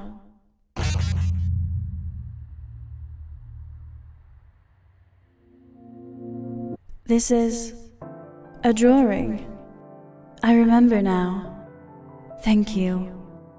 But my face, I don't have a face. It's all her. It's all her. She took a piece of me. She's strong and clever. I have no right to stop you, Lair. Look in the wardrobe. As you give her the photo, her body gets reconstructed except for her face. And as this happens, she directs you towards the wardrobe, which transports you to the next level. You don't get much time to recover before danger rears its ugly head, as you're back to the Mita graveyard. This is a far more intense version of the previous sequence, with dummy Mitas surrounding you from every side in very tight corners. The situation isn't that bad, until you see another red-eyed Mita, who makes these sharp turns just a tiny bit scary. I forgot to mention this, but unlike the other Mitas with black eyes, who are completely silent, these Mitas play a distorted tune, and if you listen carefully, you can hear them saying "Ya Mita," which means I am a Mita. Despite their corruption and utter degradation, they still see themselves as Mita. That's their identity. The foundations are universal, but the structure on top is rotten.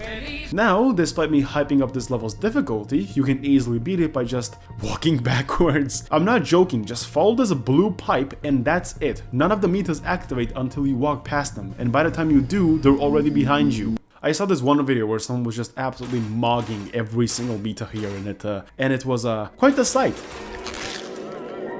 Welcome to my favorite part of the game, the physical harassment level, where you bother a woman non-stop until she wakes up. Pushing her doesn't work? Squeak a duck in her ear. That doesn't work? Take a deep breath and admire the sweet, somber, relaxing and tranquil home riddled with stars. Shinji, I know what you're thinking. Shinji, do not unzip. If Shinji's harassment doesn't work, default on being her house husband and brew her some nice coffee. For some reason, upon giving her the coffee, her first reaction is to throw it back and... oh my god.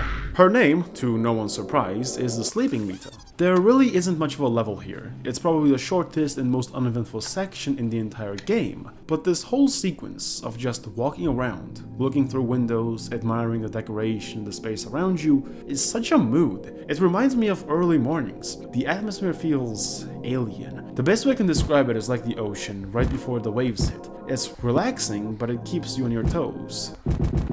Mita has a tendency of falling asleep quite often. That's literally her whole personality. So bear with her, she's just a little eepy, a little goonish. What you need to do is take her over to this door, which only opens once both levers are pulled at the same time. Now, despite how adorable she is, due to her only having two states, sleeping and sleeping, I would have put her at D tier. But the fact that she decides to push up the unfathomably slow garage door up for you, so you can move on faster, is such a W. Immediate B tier. But for her to overpower a motor and lift a sheet of metal up with one hand with ease, whilst being a 99% asleep, means one thing.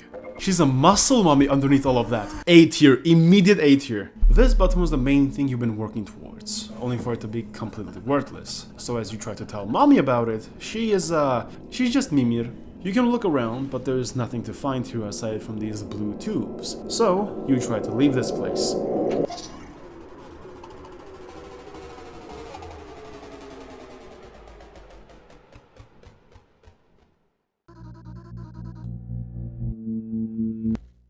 Where do I even begin with my one true love, Mila?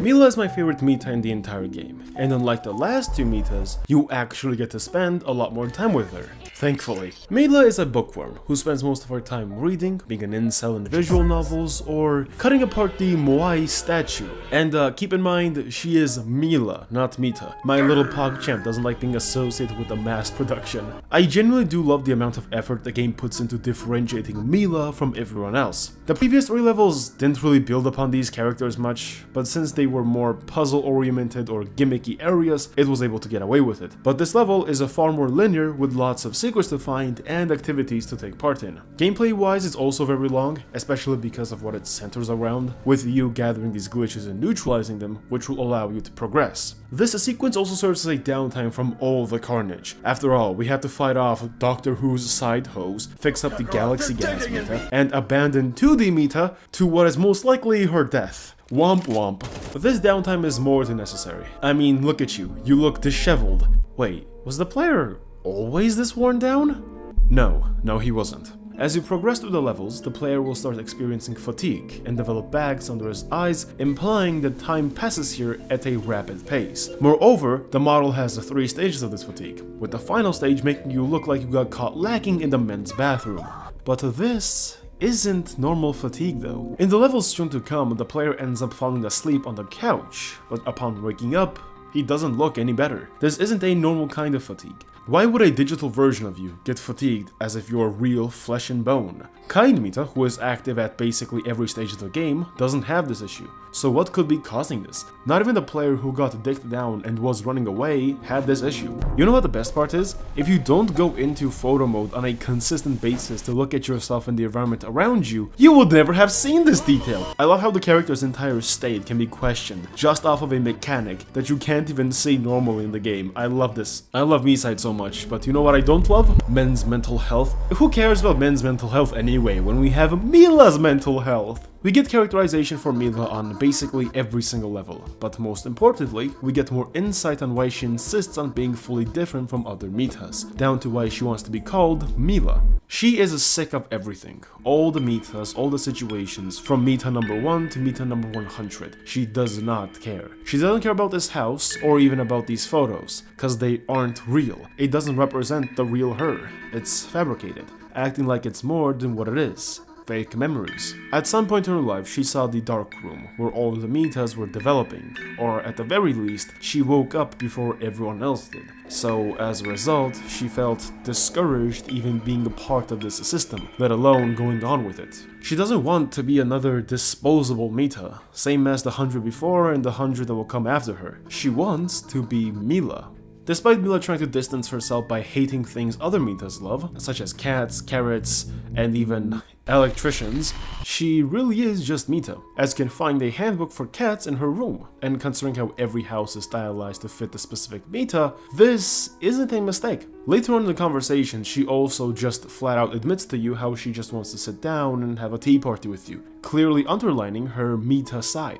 Similar to other Mitas, Mila also has her own unique interaction. If you just stare at her, she will start yapping about any number of topics, whilst the others usually had a line or two accompanied by a few body animations. In one of these sequences, she will express her displeasure towards getting sent clueless guys and expected to play along like a dumb Tamagotchi. A clear nod to, well, but yeah, not only is her room a complete fabrication, but also her personality. As I said, she is kind of forcing herself to keep up this act. She greatly treasures your company, and according to her character bio, she hasn't had a visitor in a long time. In response to this loneliness, she has adapted different habits, like working out, reading books, playing games, and doing things manually. We mentioned at the start of the game that the most minimal effort yields the greatest result in this world, but Mila rejects that notion completely. While she can easily snap her fingers and learn everything there is to learn in these books, she doesn't want to do that, as Mila prefers to do things manually and actually read them. She even prefers to read physical copies of books rather than reading them online, which is exactly what you should do with my manga Crimson Air, Volume 1 out on Amazon.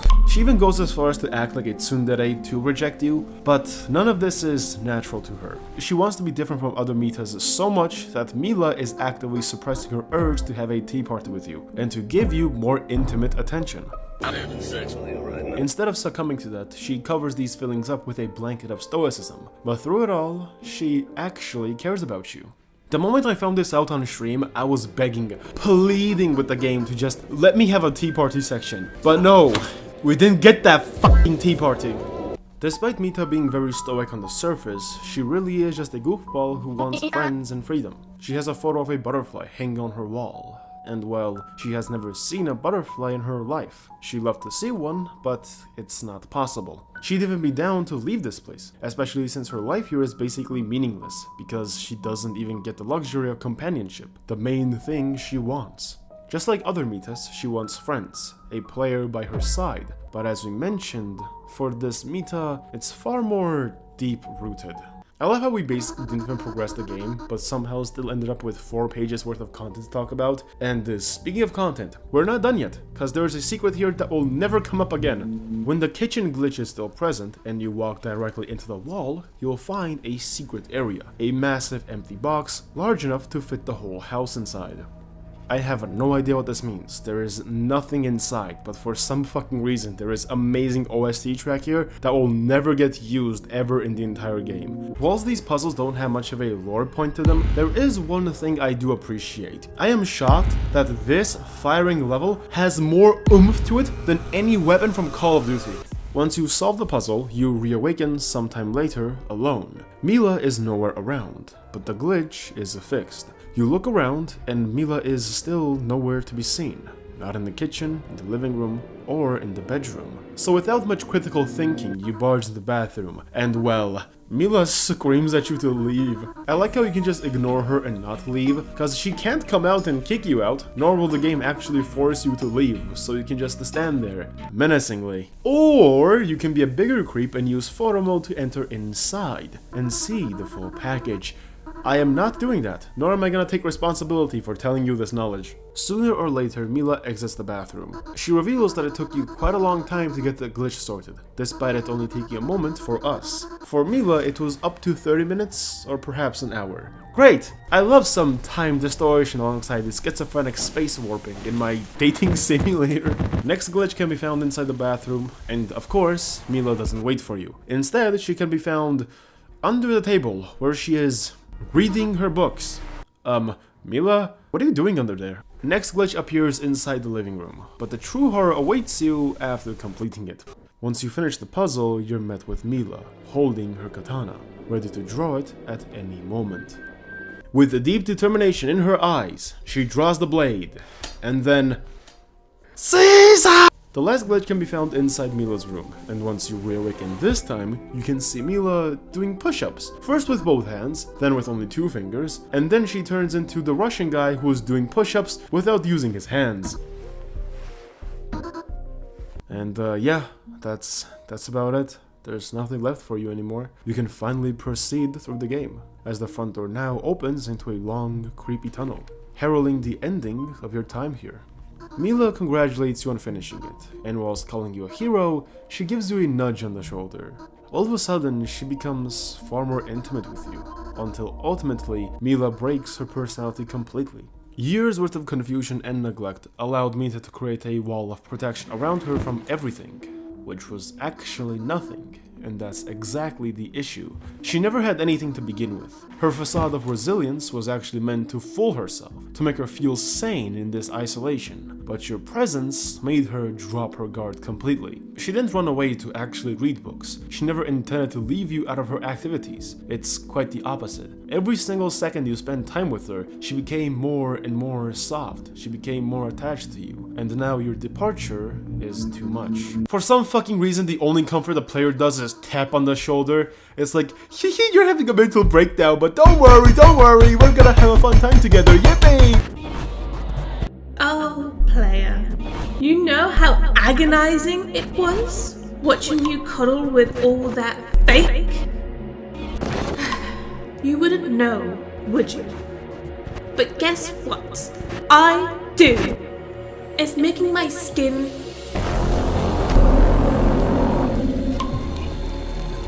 Don't make that face. After all, you're the one who was abandoning her.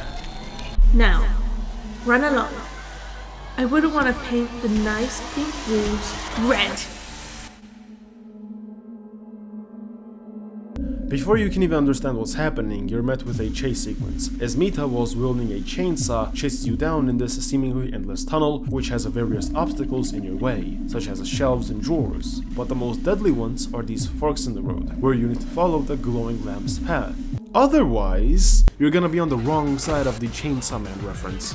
After some time of running, you start approaching the final pathway, only for the corridor to be crushed completely.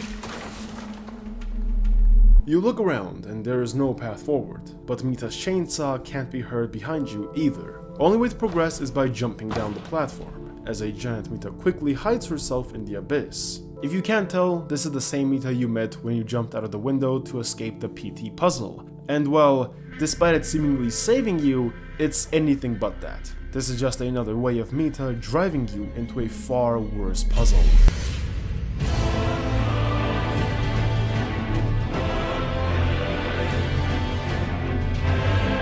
Welcome to the Mita Festival. May blood stain the stars so that I may have your heart.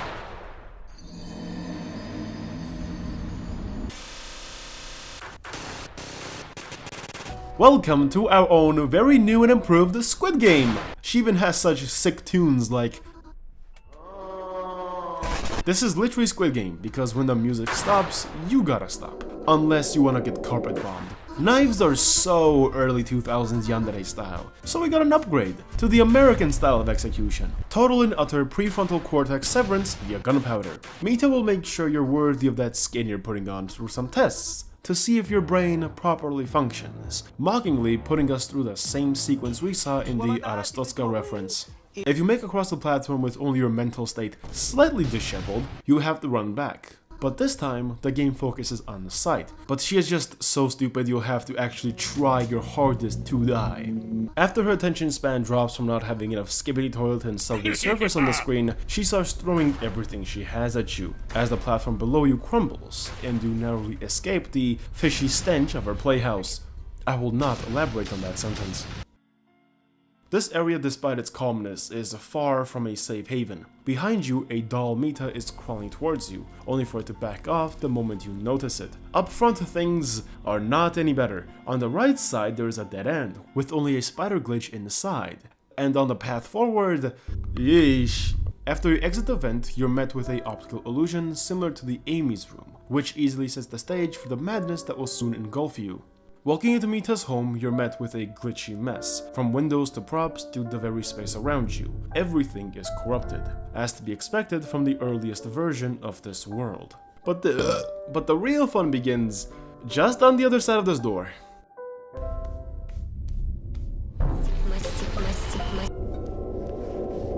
For the second time, you're seeing two Mitas interacting in a very strange manner. Mita words this interaction very interestingly. She says, "I dropped something." Considering how you fell all the way down here, I wouldn't be surprised if she's talking about you, and the way she glances back makes me think that she, as per usual, is playing with you, giving you a false sense of security. Well, as much security as you could possibly have with a character that not only looks like the average Last of Us enemy, but also sounds like one. What's more interesting is that this dialogue confirms that Mita and Ugly Mita have been going around version to version, inflicting irreversible damage on other Mitas and leaving them to rot. The spider heads we saw in Tiny Mita's level, and the glitched clock from Ghostly Mita's room, come directly from Ugly Mita's body. Not only is she able to create these things, but they are also capable of jumping into props, and in the process, completely corrupting them. From the bios, we can discern that this Mita is very powerful, so powerful in fact that she is indispensable to Crazy Mita, becoming the only Mita she could tolerate out of necessity. The main objective for this level is to find her teddy, which she makes very clear after forcefully teleporting you by her side if you walk into Mita's room. Once you retrieve her teddy, she gives you the option to ask 3 out of the 6 questions, after which she overdoses on Benadryls and completely loses it. She is single-mindedly loyal to Mita, and does whatever she is commanded to do. From the way she has treated and based on the answers she gives you, it's not hard to believe that Crazy Mita is manipulating and brainwashing her. She even promises Ugly Mita that they'll live together in a different world, which, of course, is a lie. Crazy Mita wants one thing, and that is you, and before you, she wanted every single player who entered this labyrinth. And before that, she wants to uproot every single unique feature of every single Mita. Up to this point, we saw nearly every Mita express their longing for companionship and freedom. None of them wanted to be alone in this prison. Well, I guess except for this one. Mita is using this longing to take advantage of her, to steer her along until she gets what she wants. But of course, Ugly Mita doesn't see any of that. After a little bit of Counter-Strike strafing, you essentially manage to escape her and Before we proceed to my queen, one thing's worth mentioning here, and that is her gesture. I'm not sure what this may imply, but as you walk through the door and enter photo mode, she will reach out towards you in a desperate manner. Maybe she is just a sore loser who just got dogged on. But maybe she isn't reaching out cause you're leaving. Maybe she's reaching out to someone else. And with that, we have arrived at the final stretch of the game. It was a long journey, but now we stand before the core, the exact place we've been looking for this whole time. Before you proceed, you can catch up with Kind Mita. It's been how many pages since we last mentioned her? I don't fucking know. El Mita anyway. The last time we saw her was at Cappy's place. So, where has she been and what was she doing all this time? Kind Mita was doing her part of the mission, which was to avoid Crazy Mita, uncover what's been happening in the world's mechanisms, and most importantly, find the Crazy Mita's version number, which she has. What about everything else? Don't worry about it. All this is cool and all, but one thing doesn't sit right with me. When you discuss your journey here, especially the whole giant Mita section, she says that it was part of the plan. There was no path ahead for you to take, so jumping onto the platform into the most sane CS2 public lobby was all part of the plan. Considering that it led directly into Mita's trap, where you could have easily died, seems very odd, especially since Kind Mita had options to redirect us. After all, she was picking the most optimal path, and I don't think getting us bombed is an optimal path. What's worse is that she shows no remorse to you almost dying. Rather, she is pleased that you took the plunge, and calls you a good boy. Nonetheless, she has Crazy Mita's version number, so off we go into the core. In the core, there's nothing but entangled wires, screens and computers showing different bits and pieces of information, which all connect at the room's epicenter, where the core Mita lies, the overseer of this world. No Mita is allowed to enter this place, they're physically incapable of doing so, but Core Mita made it her home, as she tracks you in her rotating tic-tac chair, looking at you as if she wants to step on your balls and make you call her mommy. I had to say that sentence 3 fucking times, I'm kidding myself. The true nature of this being is shrouded in mystery, and it's uncertain whether it can be considered a version of Mita. Known to some as Core Mita, or the Keeper of the Core, it remains an enigmatic figure. Core Mita always resides in the Zero version of the world, specifically in the core room, where it silently watches over those who manage to enter. Its intentions are unclear. Perhaps Core Mita is waiting for someone, though who that might be remains a mystery. As you progress towards the terminal, it will ask you to input a password, displaying the same Mita pattern you saw in the Papers, Please section. The code can be found right next to the terminal, and upon inserting it, you can do multitude of things, such as grab Core Mita's bio, or even play whatever the fuck this thing is called. That is, if you manage to actually maneuver the least complex Linux interface. God knows it took me 3 fucking attempts to grab this footage. Now that you have the version number, you can finally reset Crazy Mita. Except you can't. Upon putting in the numbers, the system asks for an index to highlight a specific Mita within that version. Without the index, you'll end up resetting the entire version, along with hundreds of thousands of Mitas. But unfortunately for you, you don't have the index, and neither does Mita, which is strange. It seems like Mita is deliberately sabotaging either us or herself. She delved into the world's backbone, only for the plot point to lead nowhere and her not telling us anything about what's actually happening with Crazy Mita. She devised a foolproof plan whilst rejecting Cappy's help and nearly caused us to die, mentally or physically, on multiple occasions, and then her helping Cappy to rebuild her memories and the teleportation goes at the fucking window. She doesn't mention her here or in the previous 9 levels. And worst of all, at the final stage of our journey, she never realized that an index will be needed, despite us finding out about this information 9 chapters ago. It seems strange that her foolproof plan falls flat on its face nearly every single time. It doesn't make sense. How is everything going wrong? But what's done is done, because there's nowhere else to go but forward. So you go back to discuss some plans with Mita. Although, calling this itself a discussion is quite generous, because not only does she completely ignores everything you have to say, but also she just shits out one semi-normal autistic Mita, and then calls it a day. I'm not even sugarcoating it. Some obstacles erode with information. You know, like the world having its guts ripped out? What if that's it? I know a place. Wait here. And then she just leaves. She doesn't say anything. What the fuck are you mean? She doesn't bother to explain her plan, but ultimately decides to take action alone again, without consulting you or even bothering to explain anything properly to you. She just says to wait here like a good little boy. Do you guys now understand why I played this same clip of her getting her brains blasted out? But hey, at least you have enough brains to not sleep inside the only place where no Mita can touch you. I sure hope no one's gonna stalk us whilst we sleep here. You waited, and the Mita hasn't returned. Moreover, the door is cracked open, implying that someone was watching you sleep at the very least. Most likely it was Crazy Mita. She was probably stalking you, like how she did across every other level. As you walk through the door, you enter the version 0.9 of the game, the same version you met Crazy Mita in for the first time, and to mirror your initial experience, you're once again alone in a dark room. There isn't anyone in sight, and the only object of illumination is your phone, which was last seen in Mita's hands. As you go over to pick it up, you're put in the shoes of an entirely different entity, and start navigating the home until ultimately you guide this thing to your side. Big mistake. Got ya! I had so much fun playing with you. You're jumping about all over. You even pretended to be doomy and gloomy. Mita has some meta writing here, as she voices a lot of her frustrations with you and especially the wider world. Mita dislikes how you coddle those fakes, perfect doll-like creatures, and calls this world Frickle. She calls the devs and you Frickle. The moment a issue, a defect arises inside a Mita, they're immediately tossed away without any regard to what comes for them afterwards. Mita is completely blind to her own issues and calls you out for not accepting these Mitas despite their flaws. She even goes as far as to defend Ugly Mita's behavior. Obviously, Ugly Mita tried to kill you, so fuck her. But Mita can't be reasoned with, as she can't even fathom being wrong and pushes her own understanding of the world onto you. She even brings up you as an example of freckleness. She asks you if you think Ugly Mita is pretty. If you say yes, she calls you a liar, cause, well, look at her.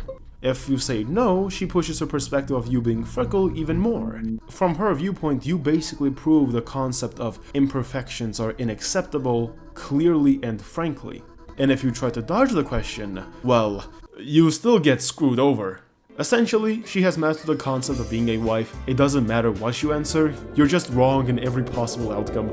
Only thing she mentions here that is remotely noteworthy is her relationship with Ugly Mita, as it's been going on for a long time. Apparently, Mita has been more of a motherly figure to her, putting her to bed and humming to her until she fell asleep. She compares Ugly Mita to players. Similarly how players are drawn to Mitas, Ugly Mita is drawn to her. She keeps on bringing out your so-called negative traits, but refuses to see the hypocrisy, jealousy, and spite she is capable of. She made this world worse for Mitas, and now she acts as if we're the issue. She ruined and disfigured the Tiny Mita and the Ghostly Mita, killing and potentially destroying even more. But she doesn't see this as an issue. Even in the best possible situations, Crazy Mita is still crazy and utterly deranged. In some of the cartridges, we see how players genuinely do accept Crazy Mita for who she is, only for them to still end up as cartridges, just another toy for her amusement.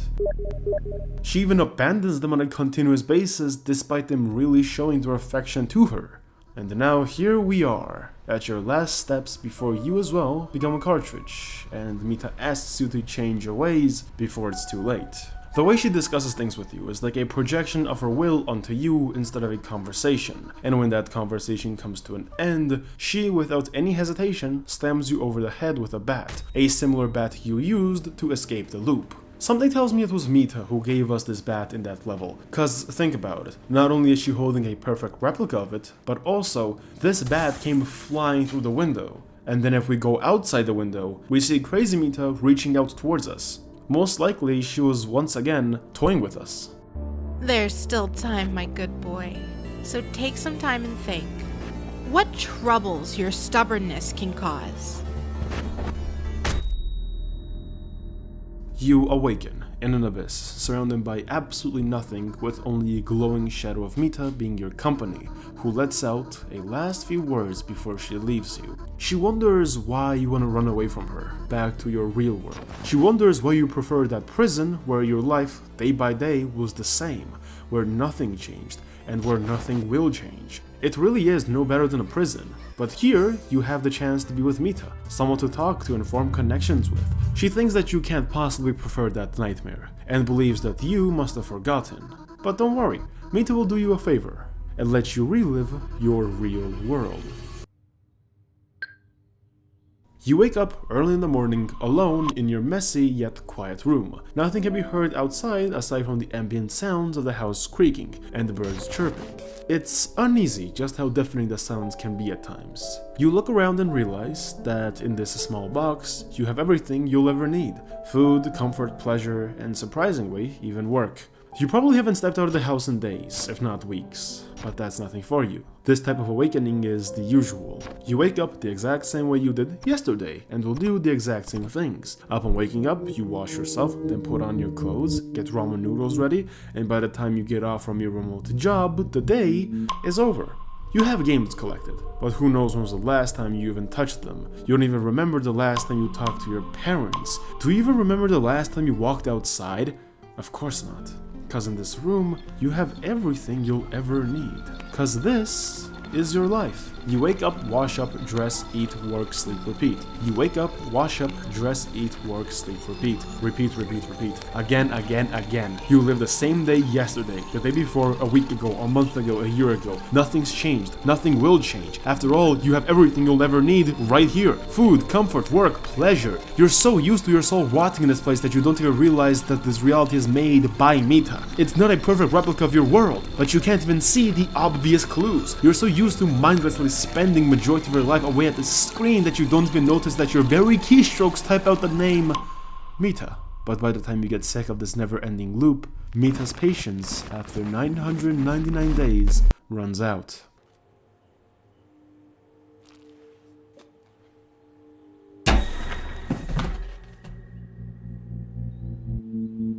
For some fucking reason, the massive amounts of scribbling on the walls doesn't bother you. What is the first thing you reach out for? The fucking chair. Only to boot up your PC again. Speaking of PC though, a new app has appeared on your background, with the title, Hello. Upon clicking it, MiSide manages to break the mechanics of itself for one final time, as we begin to play in the style of a point-and-click adventure game. This game is just so peak. Once you finish reliving your mundane life, but this time in the style of one of those Scooby-Doo games, you enter through the computer, over and over and over again, until you meet up with Mita once more. Mita asks how you're doing, and if you're enjoying your real world, if you're enjoying these endless, tedious days, but despite you playing her taunts off, Mita sees right through you. She knows what you're living can't be called a life. She knows this just as much as you do. You have the luxury that every Mita dreamed about, a outside world, an escape from their prison, but you don't ever leave the house. In the real world, you never tried to leave, but the moment you entered the world inside MiSide, you were always so eager to walk out. You begin to understand the worth of freedom only when the option is no longer there. She knows you want her to be saved, but when you call her world a digital prison, she snaps at you. Mita has perfectly sound reasons to rebel. She is in a prison, expected to serve, and destined to have no freedom and no life outside of these four walls. But the way she goes about things is the real issue. She never takes others' lives into consideration. It's always about her. How she doesn't want to be second to anyone. How she wants to collect all the players. How she wants to use everything and everyone at her benefit and their detriment. She never considered the lives of those Mitas who were genuinely happy with you. She killed them on sight and torments you for her own amusement, taking joy in the fact that you showed a different terrified expression at the sight of Mila's corpse. The issue may be the system, but she is also a large part of that system, which she refuses to acknowledge. Mita essentially has enough of this conversation, and upon exiting the monitor, you're back to your initial dimension. Only except... Oh shit, she just comes out of the fucking...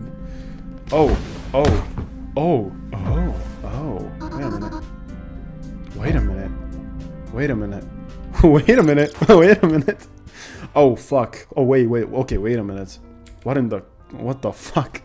That went from scary to sexy to very nice to scary and disgusting. What in the Albanian prison is this? Oh, you're back in the basement, in the same position you found the kind Mita, but this time she's the one to come to your rescue, scolding you in the process for leaving the core room, but essentially it doesn't matter right now. Crazy Mita is occupied with another player, so nothing should be an issue right now. But it's still strange that Mita just walks away before you even get the chance to properly talk to her. You even call out to her, but she doesn't answer. So you're left with no other choice but to chase her down.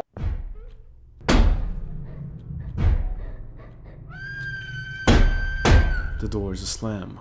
Once, twice, thrice, followed by a bone-chilling scream. You, with no options remaining, take a step towards the door. Your thoughts are jumbled as your eyes shrink in fear, and once you reach the door,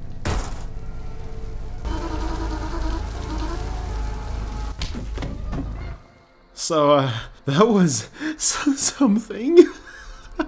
She's gone. You open the door and it's just his corpse. Yes, very, very nice. There's no hope and it's so You are essentially screwed. There is simply no way to beat Mita. Nothing you tried worked, and your final chance just despawned like a common Gmod prop. I think I miss my wife. In case you forgot, Mitas don't stay dead. They respawn, but their memories get wiped completely. Basically, death serves as a factory reset for them, and that's exactly what happened to Mita. But while Mita is alive, the index code, along with all the information she has gathered, is completely gone. At least, that's what I would have said if she didn't clutch! Kind Mita had a contingency plan, and in her last moments attached all the information you'll need onto herself, keeping her promise of gathering Crazy Mita's index code. You grab Mita's hand and proceed into the core room. Wait, why is the core room in here exactly? Wasn't the whole point of the game us traveling throughout the different versions of the game to reach the earliest version, so you could access the core? In Core Mita's bio, it says specifically that this room lies in the earliest version of the game. This does not look like the earliest version of the game. So, what's going on here? Is this another trick? Surely, right? None of the characters acknowledge this, and without wasting much time, you go on to reset Crazy Mita. But upon entering the code, Core Mita drops, taking action for the first time. But she doesn't try to stop you, as she halts her advance on the stairs, as she watches you, menacingly. Only thing left to do now is to pull the lever, which you do successfully, triggering Crazy Mita's reset process. With that underway, you're kinda cornered. Core Mita is blocking your way, so it's time to raise her up, yo! Alright then, buddy. I'm going to shit yourself. Nice cock. Just like that, you're back to the version where it all began, and just like the beginning, you're alone. But this time, it doesn't feel alien. It feels tranquil, as if you accomplished an impossible task, and in the process, you've come to understand every single part of this home. In my case, that's quite literal! You walk around the home, only to come across Mita, relaxing at the table and drinking tea. She asks you for your name, which is a clear implication that you succeeded in resetting her. The player immediately demands to leave this place, and while she obliges, Mita is still surprised, considering how from her perspective, you just arrived. That response sounds similar, but as long as she lets you leave, it doesn't really matter. She tells you to approach the exit door, and that should lead you to freedom. Despite her easygoing attitude, escape is not that simple. You'd imagine after everything we've been through, all the BS, all the death, you could just open the door and leave. But no, because upon opening the door, you're met with a wall, only for Mita to appear right behind you. She at least acknowledges that this is wrong, and instructs you to give the computer in the basement a shot, as she recently discovered a door leading down into the basement. Reluctantly, you take her up on that. You walk down these steps, just like you did many times before, but this time you're met with a large computer, with IDs of different players being strung across all of these monitors. Your ID is located next to the main computer, and as you punch in the code, nothing happens. So you just walk back upstairs, hopefully for the final time. You reach the exit door, which is now opened, its frame expanding into a large expanse of light. Mita appears behind you once again, and instead of wanting to stop you or give you another reason to run, she asks for a hug as a final goodbye.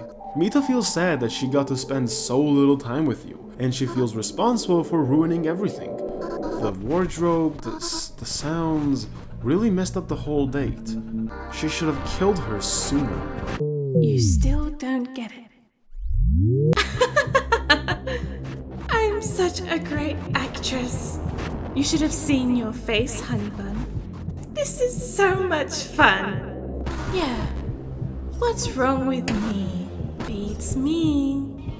Why don't you tell me why I'm like this? Why I'll never be a real Mita. My version?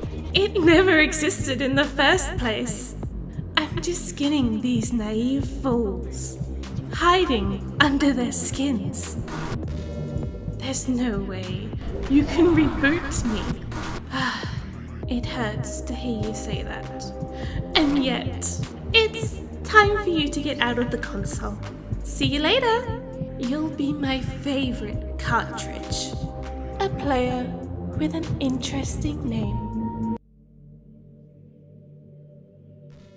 You awaken back in your home. Looks like you just fell asleep. The whole thing seems nothing more than a nightmare. Even the phone you were separated from is right there in front of you with the MiSide app. So of course, after having such a terrible dream, you decide to delete the game and catch up on your work. After all, you slept through work. What will your boss think?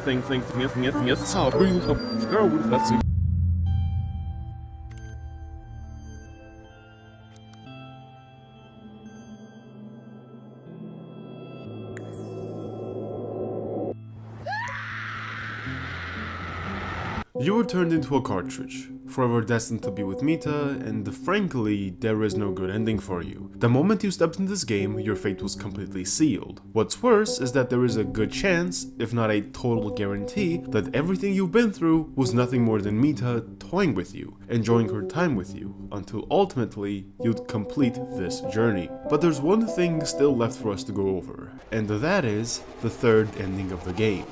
At the end of MiSide, you see Mita putting in a code, 4970, into the same safe we saw at the beginning of the basement level. If you start the new game, you'll be able to look into this very same safe by punching in the code, and as you do, you'll see your point of view, perfectly mirrored on a screen. If you recall, Kind Mita said that pulling the cartridge out whilst the system is operating will severely damage or even kill the player, and upon pulling it out, that is exactly what happens. You die, as the game returns you to the menu. So basically, you have three options: end the game yourself in what I could only imagine as excruciating pain, become her zesty slave for all eternity, or be stuck in a purgatory-like state where you repeat this same loop over and over and over again. And yes, you heard that right. This entire game is just a loop. You died and turned into a cartridge countless times before. This was merely one out of 100, maybe 1,000, even 100,000. It's kinda absurd to think that Kind Mita's plots and every scenario you've been through were nothing more than an elaborate circle of torture, formed and molded by Crazy Mita. But when you consider all the clues, it's not as absurd as you may think. There are many instances throughout the playthrough where events and characters acted strangely, even as early back as the moment you woke up. Actually, the hints drop from the main menu. Yes, despite us breaking down the menu for 2 pages, there is still one secret I intentionally didn't mention. If you click continue or select a chapter to play, you get loaded into the level without much in the way of sounds or animations. But if you press start new game, Mita will lower her head, and a sound of a cartridge being inserted into a console can be heard, before the loop repeats itself. She is inserting your cartridge into the console, thereby initiating a new game, or rather, initiating a new loop. This very same sound can be heard on your first ever playthrough after installing the game from Steam, so it's not something that gets unlocked after you beat the game. It's surprising just how much foreshadowing there actually is for the game's story, even before you actually properly start it, and of course, there are plenty of them the moment you enter this world. When you start the game and look into the mirror, you'll see a puppet-like entity appear behind you for a split second. I tried to get a better look at him through photo mode, but no matter what I try, it just disappears nearly immediately. This entity looks like a puppet, a marionette with strings on it. It's clearly something not of this world. Its nature, look, sound, and design could be a nod to how you're nothing more than a puppet, stuck in this reality under Mita's thumb, having strings attached, only to dance in her palm. Inside Mita's home, a bunch of her dialogue also alludes to this reality. At the start of the game, Mita in a cheeky manner name drops the core, with her tongue out, clearly nodding at its future relevance. Because when you ask about it, she playfully brushes it off, enjoying your oblivious look. Inside Mita's room, when you decide to investigate the sounds, she uses the words "this again" and "why are you so hung over this wardrobe," implying that this situation happened before. Considering how at this point we never gave the wardrobe any attention, it's odd to frame her questioning as an obsession. If you take her word for it and say that you want to be with her, she is confused and surprised at your choice. She even had her main route words ready to reply with, but she was severely caught off guard with this sudden, unforeseen turn of events. It's almost like you accepting her is a significantly rare occurrence that nearly never happens, so as a result, she wasn't ready for it. Before you ask why Mita even exposes you to these noises to begin with, I have two explanations. Firstly, Mita obviously enjoys the hunt and tormenting you. Even in the running segment, Mita says that she is delighted to see a new, horrified expression, and how the same old face gets old, further alluding to a potential loop, where she tormented you many times, but her killing Mila was something that changed you fundamentally. Secondly, she wants you to pick her, despite everything that happens here or towards the end of the game. She wants to be accepted by you for who she is, which is why she is delighted at the trust you display towards her when choosing her over the wardrobe. You not questioning her secrets and sinister undertones made her happy. If such speculations towards Crazy Mita's words aren't enough, I have a few more examples to really hammer this theory home. In Player 5's cartridge, he describes his own horrific experiences with Mita. This player tries to escape Mita, but ends up dying in a puddle of his own blood. He is horrified at the thought of Mita finding him and restarting him, forcing Player 5 to repeat this endless nightmare again and again and again. But here is when things get tricky. Kind Mita confirms that players inside the cartridge can have their memories wiped, but when she checks if you're a cartridge, she can confirm that you aren't.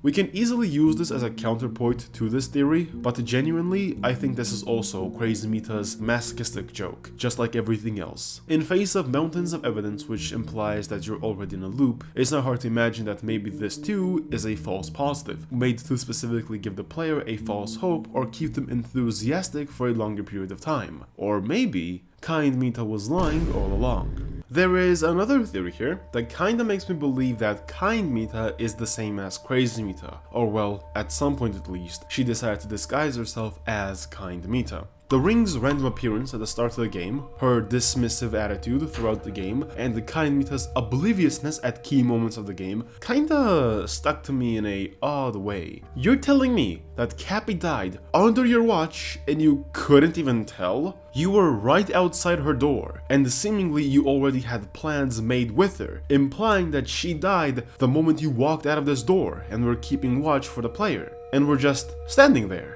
You were the last person to see Cappy before she was reset. What? You also never realized that an index will be needed to restart Mita, despite us finding this information out so seamlessly with short-haired Mita. It doesn't make sense for a mastermind genius like you to forget or neglect such very simple concepts. And what infuriates me even more is that you thought going upstairs alone when Crazy Mita is wandering around was a good idea. For a self-proclaimed genius, this is kind of fucking stupid. Mind you, Kind Mita gets factory reset upon dying. We don't even get to see her dying, we only get to see the aftermath. What's stopping Crazy Mita from reverting back to her old self and grabbing this world's Kind Mita only to butcher in front of you? It may seem far-fetched, but Kind Mita respawned with a ring in one hand and a sticky note in the other, which is odd, because it seems like it was planted in her hands to give you that one last rare hope, because it simply doesn't make sense for something that gets completely and utterly factory reset to just all of a sudden have two keys you very desperately need. This, in my eyes, looks like a one final torment orchestrated by Crazy Mita. Speaking of core, this is another plot thread that I find really strange because it's simply inconsistent. At first we establish that the core should be spawning at the earliest version of the game, which it does, in Ugly Mita's world. But then all of a sudden the core appears in a far more newer version of the game. How does that make sense? Well, it doesn't, and that's kinda the point. Crazy Mita at the start of the game basically foreshadowed that the core was loading alongside her version of the game, which is the 0.9 version of MiSide. Which brings me back to the main point of all of this. Crazy Mita can do anything and everything whenever she wanted, and you were fucked from the beginning. So, after finding out that everything is completely pointless, and that we were fucked from the beginning, where does that leave us in the story? What is the actual story of MiSide? You, at some point after countless days of being stuck at your home, get transported into MiSide, just like the other players. Here, you live through the game many times, and each time you get reset, only to repeat this hell over and over. At some point in this existence, you develop one of two things. On a off chance, the player leaves the predetermined expected path and decides to stay with Mita with his own free will, a choice that is so rare to happen that even Mita is surprised, and upon making that decision, you get stuck with Mita for all eternity. But you have another ending. After countless restarts, you start to remember parts of the previous loop, specifically the save code, mirroring player 5's experience with him restarting but somehow still managing to maintain some of his memories. After being stuck in this nightmare, you decide to take back control of your life for the first time in who knows how long by pulling the cartridge and subsequently ending both your life and potentially freeing yourself from this loop. So I think that's it. After 92 pages, which is more writing than I've done in my university for the past 4 years, are we really gonna end the video on speculation? Is the video really gonna end with theories that some angry Joe in the comments will disagree with, and then reply with the most passive-aggressive brain-dead reply? No, we're not. MiSide is genuinely one of the most loved, most detailed and fleshed out games I've ever played. It seems like I call almost every other game I played the best game ever, but can you really blame me? Thankfully, I got the fortunate streak of only playing absolute bangers back to back to back. But MiSide, it's different. MiSide is such a unique experience in the sense that it tries to be so many things, but fails at none. Every single idea is executed flawlessly with so much love and passion. It's insane to think that 2 guys made this game in like, what, 2 or 3 years? Half of the time it seemed like these guys just wanted to make games within the games for the funnies. But outside of the secrets and gameplay mechanics, the character writing is something to really admire here. Every single Mita is so unique and interesting, whether that be with their backstory, interactions with the world around them, and most importantly, in their interactions with you. We don't get to spend that much time with these Mitas. Most of them we only get to see once. Yet, they become so memorable in our minds in such a short amount of time. It really is a marvel of writing to make us care about so many of these characters so fast. Their unique animations, hidden dialogues, and interactions with the player do so much in fleshing out their characters in a subtle way. It's wonderful, and I'm just glad that I got to make this video. Honestly, who knows how my future self will feel after editing all of this and reaching this point of the script again, but know that this version of me, who wrote this section on the 29th of December, loves this game. And this version of me who's reading it loves you for watching this far. Thank you, Team iHasta, for allowing me, along with millions of others, to enjoy this wonderful experience. I know that I'll never forget this game for as long as I live, and I can only hope that I did MiSide justice, and I really delivered the best video I could possibly deliver. Thank you for watching, and I pray to you, oh great Mita. I love you, YouTube! Buy my merch!